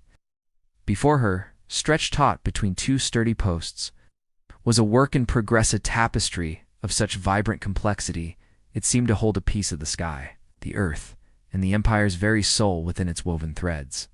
The air smelled of lanolin from the spun llama wool, and the faint, earthy scent of the natural dyes, steeping in pots near Bicacino for a fierce crimson, indigo for a deep ocean blue, and specific lichens for a soft golden yellow. Quispy settled on a woven mat nearby, his own morning spent with the herds feeling distant and simple compared to the focused intensity of his sister's craft. Her hands moved with an unerring, fluid grace, passing the brightly colored weft threads through the fixed warp with a wooden baton, her fingers deftly selecting each hue from the array hanging before her like a painter's palette. But this was not mere pattern-making. It was history, recorded not in knotted quipu chords or spoken stories, but in a language of symbol and color that would outlast generations. Noting his quiet attention, Chaska paused, her hands stilling above the vibrant surface. She smiled, a quiet, knowing expression, and pointed a finger tipped with a silver thimble at a central figure taking shape. It was the Sapa Inca, rendered in a profile of pure, undyed white alpaca wool, a color reserved for divinity itself. It was depicted not as a static portrait, but in the act of receiving a report from a Wu provincial governor, the scene framed by a repeating geometric border of black and red that symbolized the order and military strength of the empire. Her voice, when she began to speak, was low and melodic, a storyteller's cadence that wove its own spell. She traced the pattern with her finger, explaining the language of the loom. This zigzagging line of deep blue, she said, was not a simple design. It represented the Urubamba River, the lifeblood of the sacred valley, its path carefully charted through the tapestry to show the empire's dominion over the land. The small, square motifs in green and brown that dotted its banks were the Andines, the terrace fields that fed the nation, their precise, orderly pattern a testament to the Inca's divine mandate to cultivate and civilize. She moved her finger to a section where the colors grew darker, the patterns more chaotic. Here, she explained, was the record of a recent rebellion in the northern provinces. The threads were a tumultuous mix of angry reds and ominous blacks. The figures of the rebels depicted with spiked outlines, their forms smaller and less ordered than the clean lines of the imperial soldiers. The tapestry did not shy from this history. It recorded it, a permanent reminder of the chaos that challenged the Sapa Inca's divine order and the inevitable restoration of control. Finally, her touch lingered on a border of intricate interlocking knots in gold and silver thread, a recent addition that shimmered in the sunlight. "This," she said softly, her voice full of pride, recorded the latest expansion. The peaceful incorporation of a coastal people through diplomacy and marriage alliance, not war. The interlocking knots symbolized the joining of two bloodlines, the weaving together of different peoples into the strong, unbreakable fabric of the empire. Quispy listened, his gaze moving over the tapestry with new eyes. It was no longer just a beautiful textile. It was a map, a chronicle, a divine ledger. In his sister's skilled hands, dyed wool became a testament to Pachacuti's reforms, a celebration of military victory. a record of agricultural triumph, and a prayer for continued harmony. Each thread was a word, each color a syllable, each completed section a chapter in the ongoing glorious story of the children of the sun. He saw the weight of this responsibility on his sister's shoulders, the honor of being a keeper of the empire's memory, and he felt a swell of awe for her quiet, monumental work. The tapestry on her loom was more than cloth. It was the beating heart of the Inca, woven in wool and will, destined to hang in a royal hall and speak its colored truths for centuries to come. The intoxicating perfume of 100 different foods wove through the air of the Tlatelolco market, a siren's call of spice, smoke, and sustenance that was impossible for any empty stomach to ignore. For Cytalaya, the vibrant chaos of barter and the dazzling array of goods faded into a pleasant background hum as a more immediate primal need took hold. The morning's exertions, the journey from the Chinampas, the press of the crowd, the sheer sensory overload had kindled a deep hunger within her, and the market was ready to answer. She found a space at a low stone counter near a food stall where a woman, her face gleaming with heat and effort, presided over a wide, flat griddle. With swift practice motions, the woman patted balls of maize dough into perfect circles, slapping them onto the hot surface where they sizzled and puffed, transforming into soft, pliable tortillas. The aroma was the very essence of comfort, the smell of home and hearth amplified 1,000-fold. Satali traded a few cacao beans for a small feast, her selection a celebration of the valley's bounty. The vendor handed her a warm clay plate laden with her choices. First, a freshly made tamale, still wrapped in its corn husk. She unwound the green package to reveal the steamed masa within, studded with bits of fish from the lake and fragrant with chili and herbs. Its texture was soft and moist, the flavors rich and complex. Next to it, the vendor had placed half a ripe avocado, its flesh a perfect buttery green, its taste cool and creamy against the tamale's heat. She scooped it out with a piece of tortilla, the combination a sublime balance of earth and fire. But the true luxury, the crowning jewel of her small meal, was the chocolate. It was not a solid bar, but a coarse, fragrant paste of ground cacao beans, waiting to be transformed. The vendor mixed a portion of the paste with water from a large jug, whisking it vigorously with a wooden molinolo until it foamed into a bitter, dark liquid in a carved gourd cup. She added a drizzle of wild honey and a whisper of vanilla, tempering the chocolate's inherent bitterness into a deeply aromatic, slightly spicy drink. Stitalai took the first sip, closing her eyes as the complex, luxurious flavor washed over her tongue, earthy, bitter, sweet, and utterly captivating. As she ate, the market continued its relentless swirl around her, but she was an island of serene enjoyment. The buzz of 1,000 conversations became the music of her meal, the rapid-fire negotiations of merchants. The laughter of friends sharing news, the murmured gossip passed from stall to stall. She savored each bite, each sip, feeling the flavors tell the story of her world, the lake's fish, the valley's maize, the jungle's cacao. In this simple market meal, the entire empire converged on her clay plate, a delicious, tangible proof of Tenochtitlan's place at the center of a vast and generous universe. The sun was a dying ember on the western horizon, setting the vast expanse of the Pacific ablaze in a final glorious conflagration of orange and crimson. The day's heat began to leach from the adobe bricks of the courtyard, replaced by a cool, salt-laden breeze that carried the endless sigh of the retreating tide. Maewa sat with a small group of villagers, their faces turned toward the ocean, as an old fisherman named Nake took his place on a low stool, his back as bowed and weathered as the hull of his reed boat, his hands resting on his knees, were a map of a lifetime spent in conversation with the sea, carved by ropes, calloused by oars, the skin permanently etched with salt and sun. He began not with a boast, but with a low, rhythmic hum that seemed to mimic the ocean's own deep thrum, a sound that drew the listeners into the circle of his memory. His voice, when it emerged, was like the grating of sand on stone, rough and ancient. He spoke of a time decades past when he was a young man, his boat little more than a bundle of reeds, and his heart full of more courage than sense. He described venturing far beyond the sight of land, into the deep indigo waters, where the world fell away into an abyss of unknown terrors and wonders. It was there, in that realm of liquid midnight, that he encountered it. His words painted the picture, a sudden stillness that fell upon the water, a wrongness in the air. Then the surface of the ocean bulged and broke, and the monster rose. It was not a fish, nor any creature he could name, a leviathan with skin like rotting kelp and eyes like cold black moons. Tentacles thick as a man's torso, and lined with suckers that could strip the flesh from bone, erupted from the depths, seeking to drag his fragile craft down into the crushing dark. The smell, he said, was of the deep ocean floor, of things that had never known the sun, a primal stench of decay and immense age. He did not describe a battle of strength, for what strength had a man against such a thing? Instead, he spoke of a battle of wills.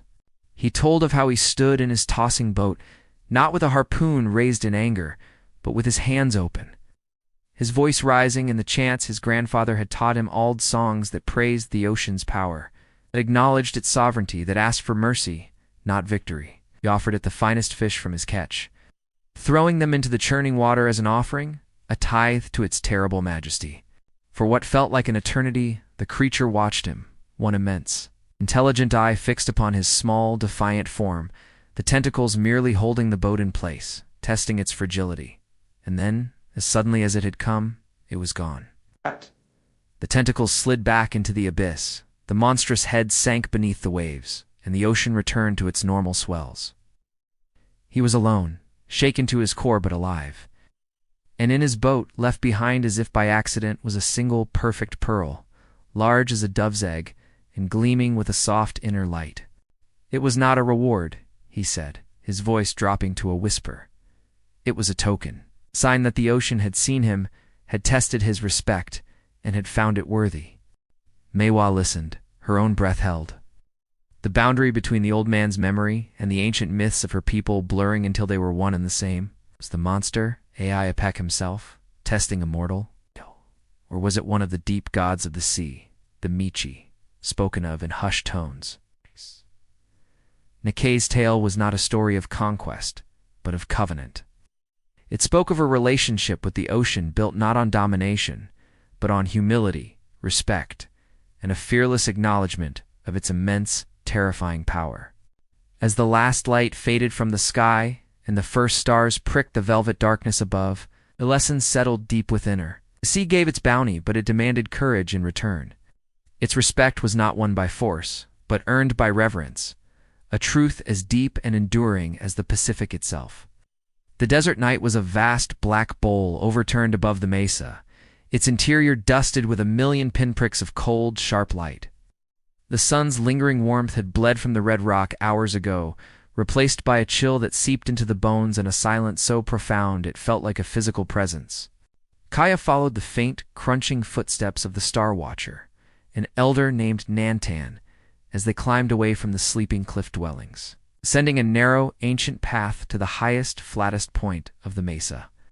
Up here, the wind, a constant companion during the day, had stilled to a whisper, as if holding its breath for the celestial performance.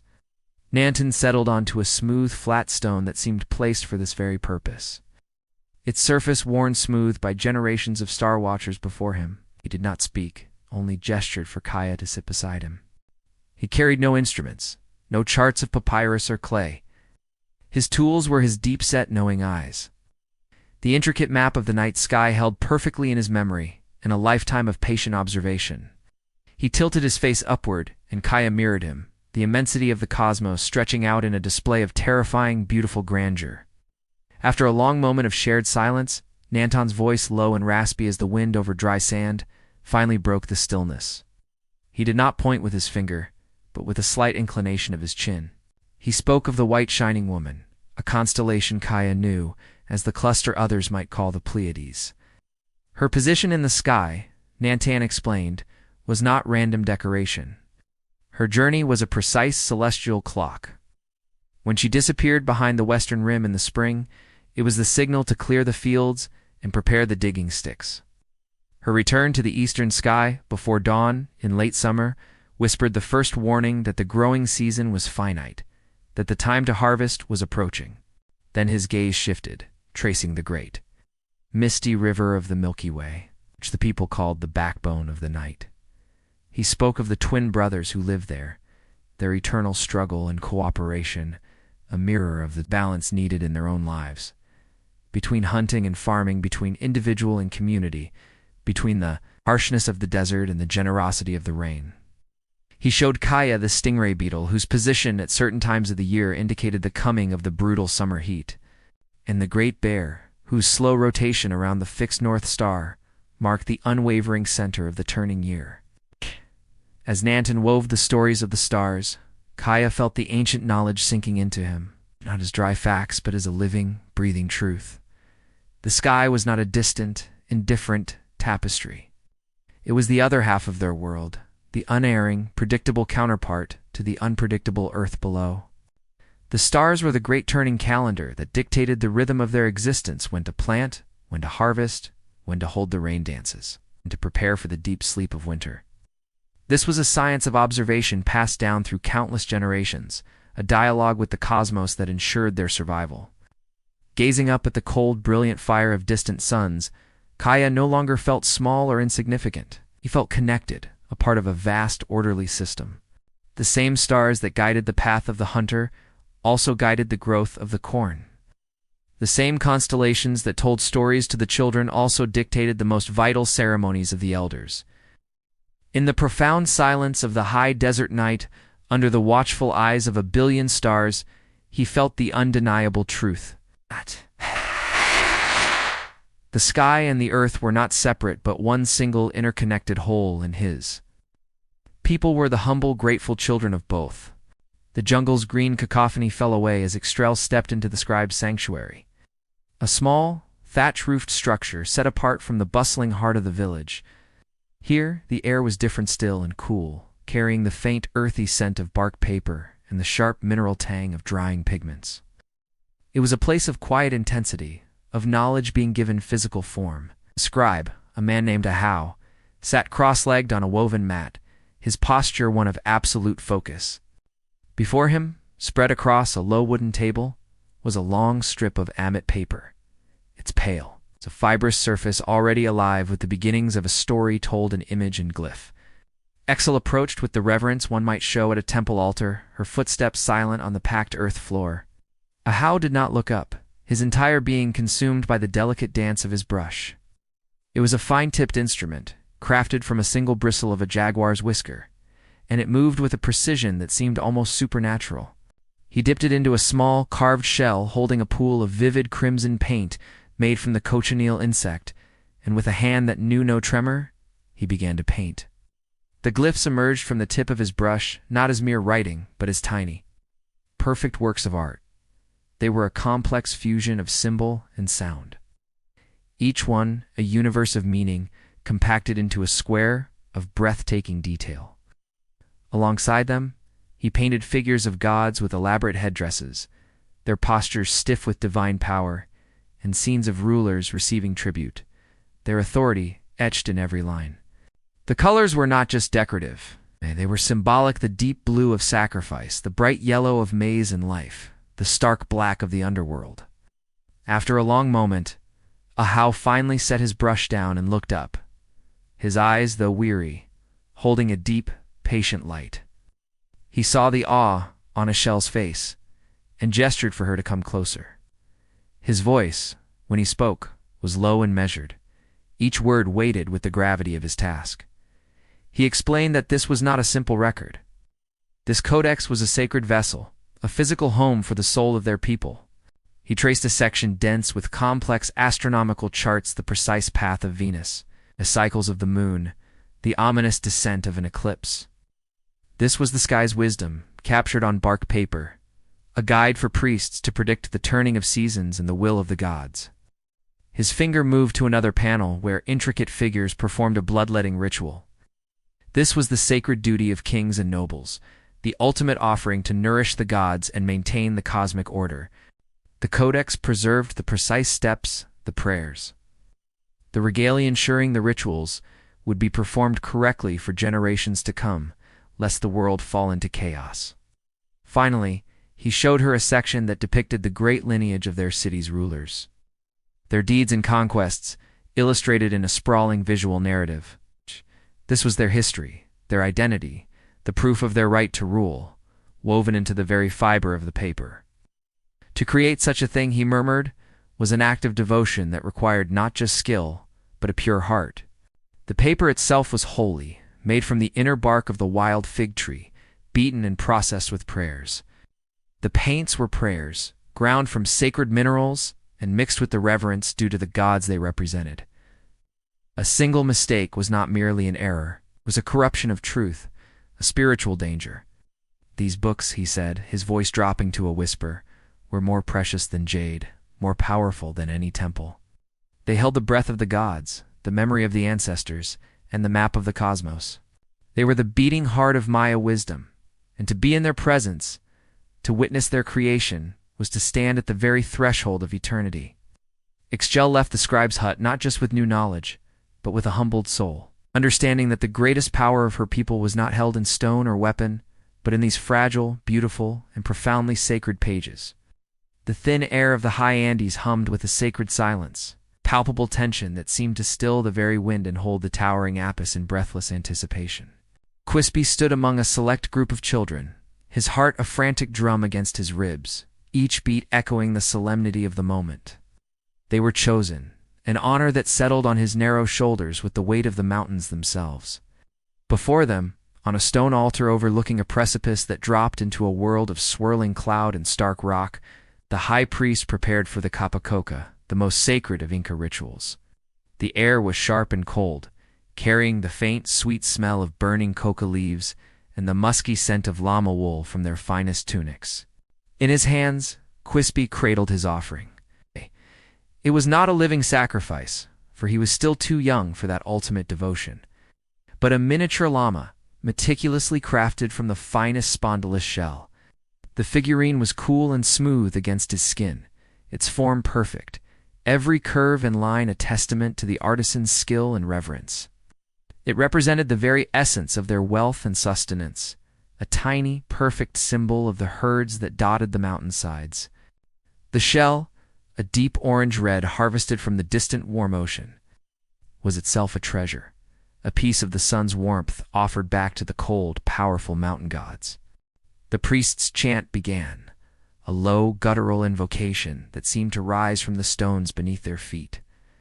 He called upon the Apis by name, enumerating the mighty peaks that surrounded them, acknowledging their power over water, weather, and the fate of the empire. Birds were a bridge between the world of men and the realm of the divine. As the chant reached its peak, the line of children began to move forward, one by one, toward the altar. Quisp's turn came.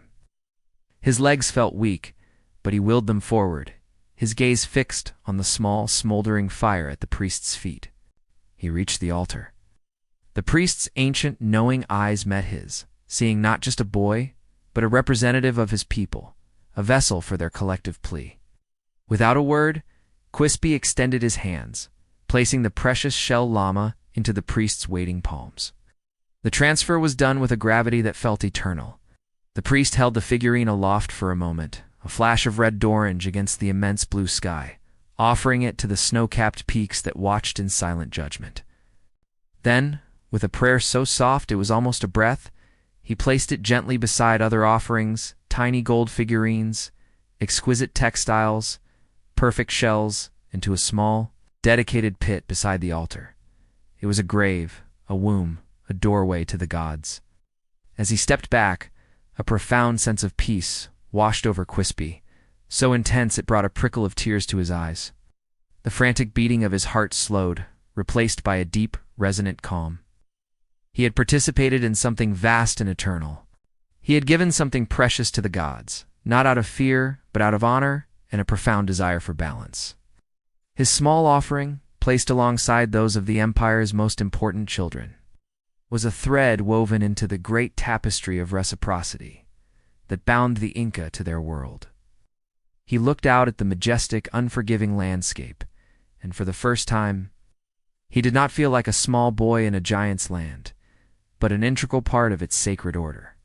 The solemnity of the ritual settled into his bones, not as a burden, but as the highest honor of his young life, a direct, personal conversation with the divine protectors of his people. The air in the walled garden was thick with the cloying, decay-intoxicating perfume of 1,000 blossoms, a fragrance so rich it felt like breathing honeyed sunlight. Sitali moved among the women, her fingers finding their rhythm in the sacred task. Piles of freshly cut flowers lay on woven mats like spilled rainbows, the fiery orange of marigolds, the deep crimson of dahlias, the pristine white of gardenias, and the delicate purple of bougainvillea. Their petals, still damp with morning dew, were cool and velvety against her skin, each one a fleeting masterpiece of color and form. This was not mere decoration. It was a prayer woven from fragility. The festival for Quetzal, the goddess of flowers, beauty, and artistic creation, demanded offerings of unparalleled splendor. Garlands that would adorn her temples and the nobles who worshipped her. Sidale's hands, usually accustomed to the sturdy feel of Chinampa soil or market goods, now worked with a new kind of delicacy, selecting blossoms, stripping thorns, and weaving their stems into intricate, fragrant chains. The women worked in a loose circle, their heads bent in concentration, a living part of the garden's bounty. As their hands worked, their voices rose. It began with one, a low melodic hum that was soon joined by others, weaving into a polyphonic song as complex and beautiful as the garlands they created. These were the Xochicuacatl, the flower songs, their lyrics not of war or conquest, but of the world's transient, heartbreaking beauty. They sang of the jade hue of a hummingbird's throat, the fleeting perfection of a butterfly's wing, the way morning light caught in a dewdrop on a petal, holding the entire sky in a single trembling sphere. Their voices were soft, yet they carried a profound weight, each verse a meditation on the exquisite ephemeral nature of existence. Sidale found her own voice joining the chorus, the unfamiliar Nahuatl phrases flowing more easily than she expected, as if the song had been waiting within her all along. The lyrics spoke of flowers that bloomed for only a day, their glory a brief, brilliant gift before they withered and returned to the earth. They sang of the inevitable descent into the dark, beautiful realm of Mictlan, where all beauty eventually went to sleep. But the songs were not sad. They were brimming with a poignant, deep appreciation. They were a reminder to cherish the moment, to find the divine in the delicate and the temporary, to understand that true beauty was inseparable from its own fragility.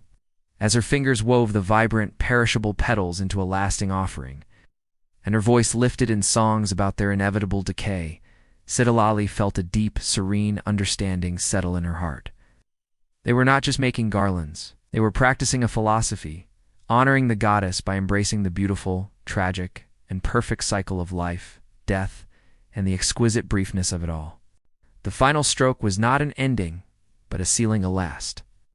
Perfect line of glossy black slip that flowed from the tip of Maywa's brush to complete the fearsome, snarling visage of Apec. She sat back on her heels, her breath held. As the decapitator god stared back at her from the curved surface of the stirrups pout vessel, his power now fully captured in mineral and clay, the fierce feline face, the writhing serpentine belt, the ritual knife held in a grip of stone, every detail was rendered with a precision that felt less like skill and more like channeling, as if the myth itself had flowed through her arm and into the vessel's skin. In the quiet of her sun-baked courtyard, with the distant sigh of the Pacific a constant whisper, Maywa regarded her finished work. The vessel was more than an object. It was a nexus of time and spirit. Her hands, still streaked with red and black pigment, rested in her lap, the ache in her shoulders a testament to the hours of focused devotion. She saw not just the paint, but the journey of each component, the clay dug from the riverbank and purified, the pigments ground from specific stones and mixed with tree resin.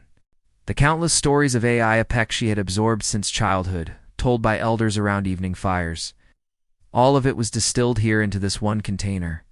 She ran a finger lightly over the cool, smooth surface, tracing the story she had painted. Here the god battled the sea monster. There he emerged victorious, a symbol of the fierce, necessary order that kept chaos at bay.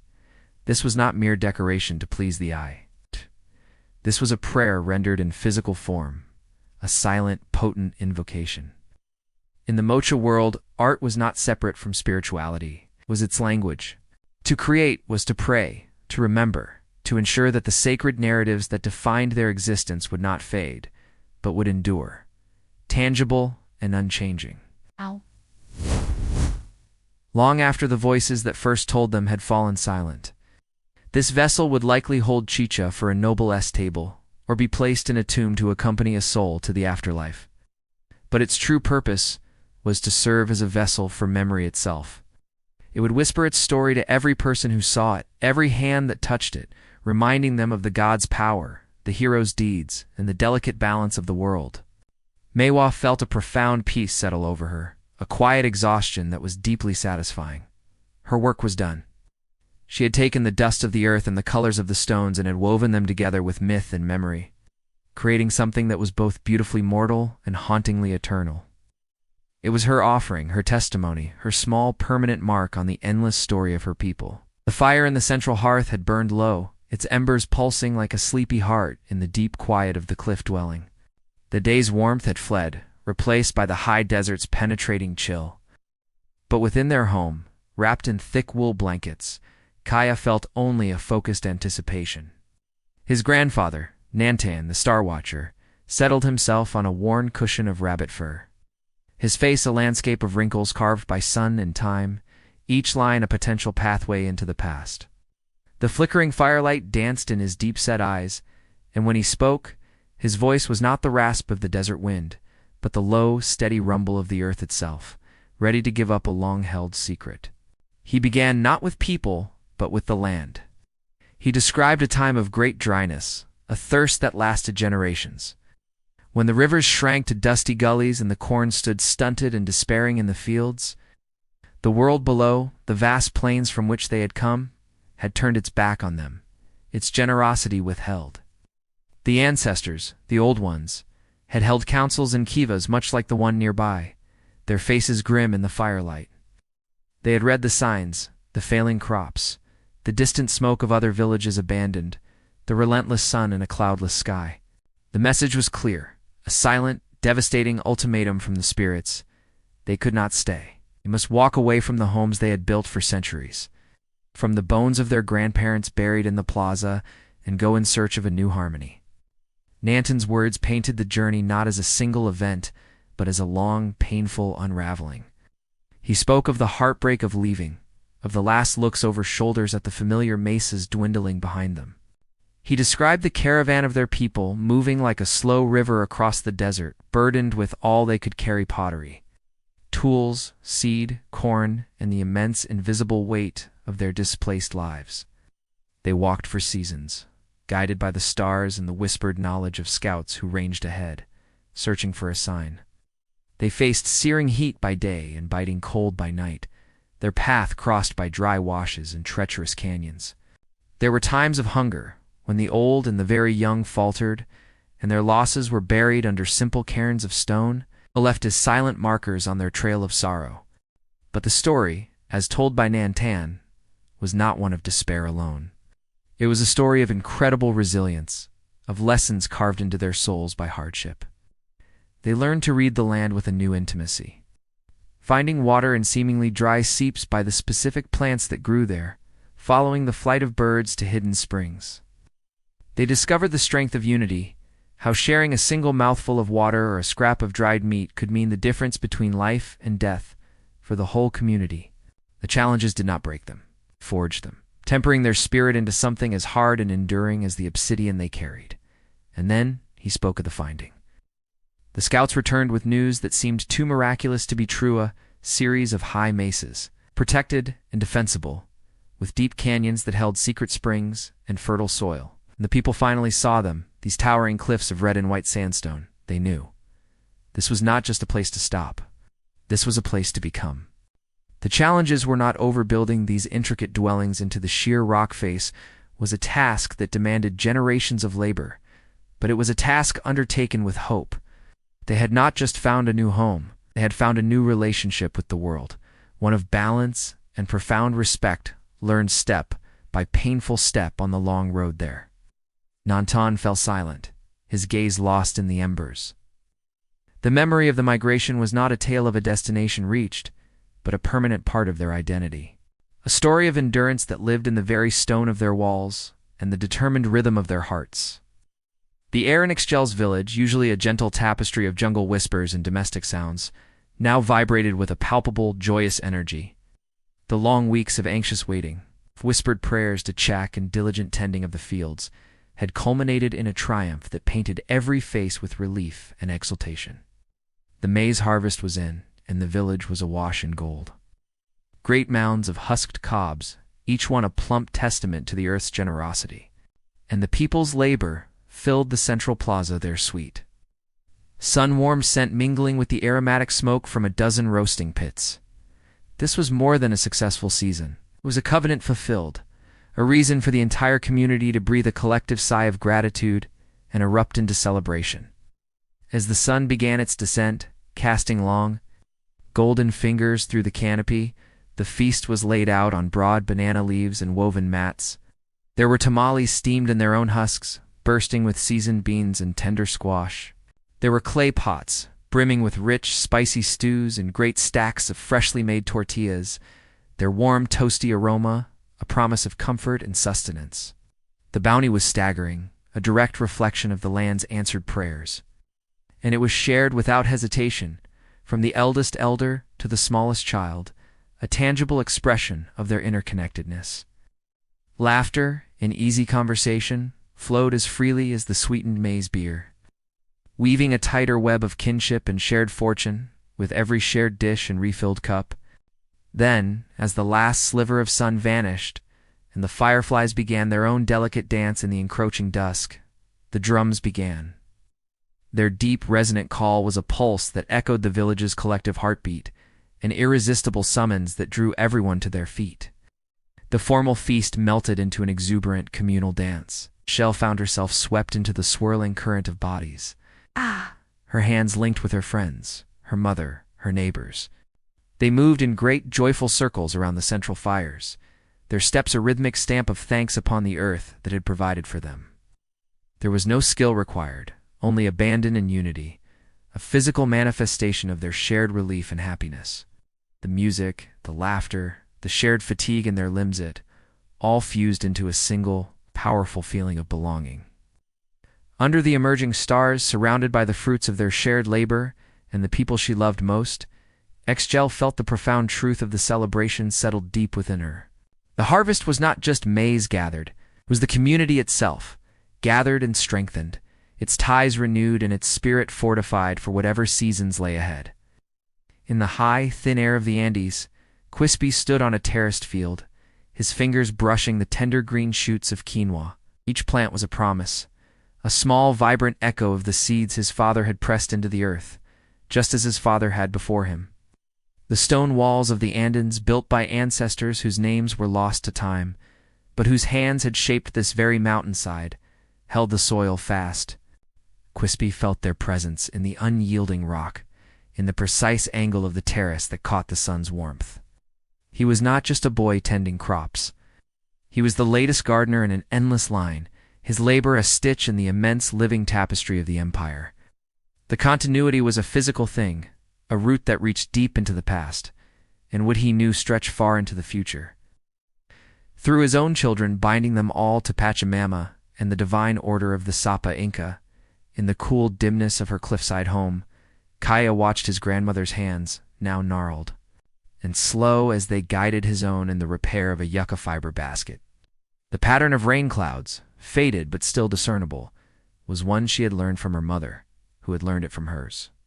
Her voice, soft as the desert wind, explained not just the technique of the stitch, but the story it held, a prayer for rain from a time of great drought, a prayer that had been answered. As Kaya's fingers worked the tough fibers, he felt the weight of that story, the responsibility to carry it forward. The basket was not merely a container. It was a vessel of memory, its continued existence a dialogue between generations, a shared purpose that gave his life a meaning far greater than his own fleeting years. Under the ceiba tree, the rhythmic clack of Exgel's loom was a sound that connected her to every woman who had ever woven in this village. The story of the hero twins emerging from the underworld grew beneath her fingers, a pattern taught to her by her mother, who had learned it from her grandmother. She thought of that grandmother's hands, now still, and how their skill lived on in her own. In the precise tension of the thread and the choice of each color, she was not just creating cloth, She was preserving a myth, maintaining a covenant with the gods, ensuring that the stories that defined her people would warm the shoulders of generations yet unborn. The thread in her hand was a lifeline to the past and a gift to the future, and in its steady progression, she found her own purpose inextricably woven into the enduring fabric of her culture. In her sun-drenched courtyard, Meiwa held the finished stirrup-spout vessel, its surface still cool from the night air. The myth of Aiapek, captured in paint and clay, was not her story alone. It was the story of her people, told and retold for centuries, each artist adding their hand to the collective memory. She thought of the long-ago potter who had first depicted this tale, and of the future ones who would be inspired by her work. Her art was a conversation across time, a prayer that would outlive her, speaking to descendants she would never meet. In the act of creation, she felt the profound comfort of continuity, a purpose that transcended her individual life, binding her to all who had come before and all who would follow. Forever part of the great unbroken story of the Mocha, and in the heart of Tenochtitlan, Asitilali twisted the stem of a brilliant marigold into a garland for the goddess. She felt the same connection. The song on her lips was ancient, its words polished smooth by countless voices over generations. The act of weaving flowers was one her mother had taught her and her mother before her, a chain of devotion stretching back to the founding of the city itself. She was a single note in an eternal hymn of beauty and gratitude, her life given meaning by its place in the enduring rhythm of her people's traditions. Each blossom she placed was a testament to the past and a seed for the future, a vibrant link in the sacred, unbroken chain of generations.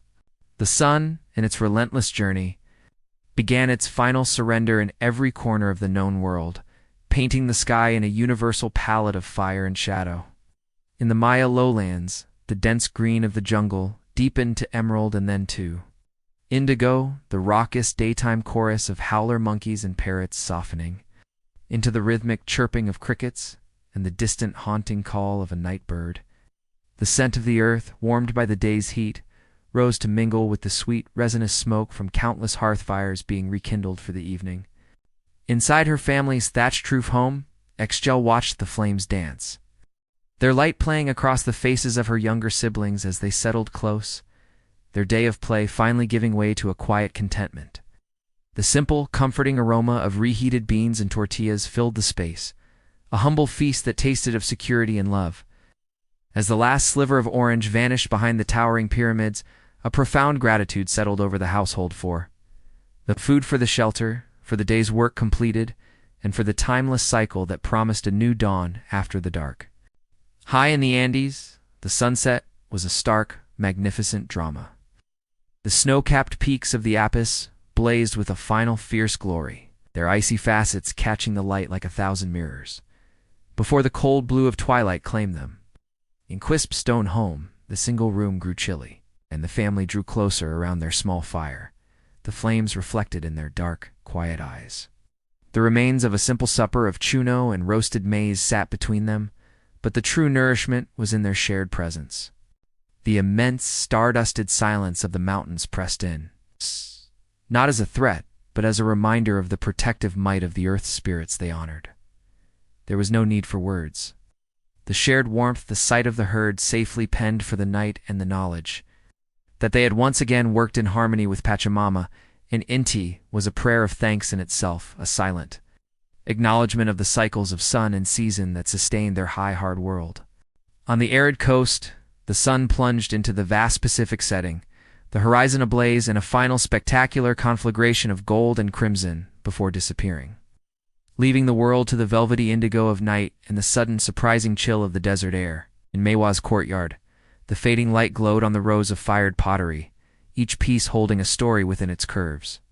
Her family gathered around a small fire pit, the smell of roasting fish and sweet potatoes, a celebration of the ocean's generosity.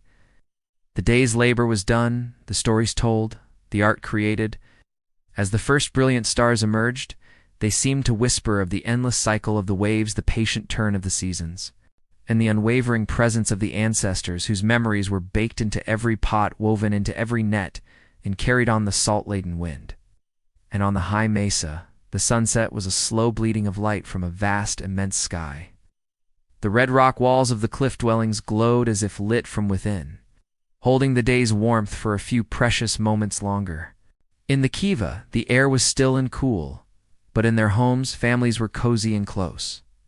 Kaya sat with his grandparents, parents, and siblings, sharing a meal of stew made from dried venison and the last of the season's squash. The firelight danced on the plastered walls, illuminating the sturdy, beautiful pots and tightly woven baskets that were the fruits of their collective skill. The deep, abiding silence of the desert night was a blanket, a time for soft voices sharing the day's small events, for the retelling of an old story, for feeling the simple, powerful warmth of kinship. The challenges of the desert were formidable, but in this daily gathering at the day's end, they found their strength feeling a profound gratitude.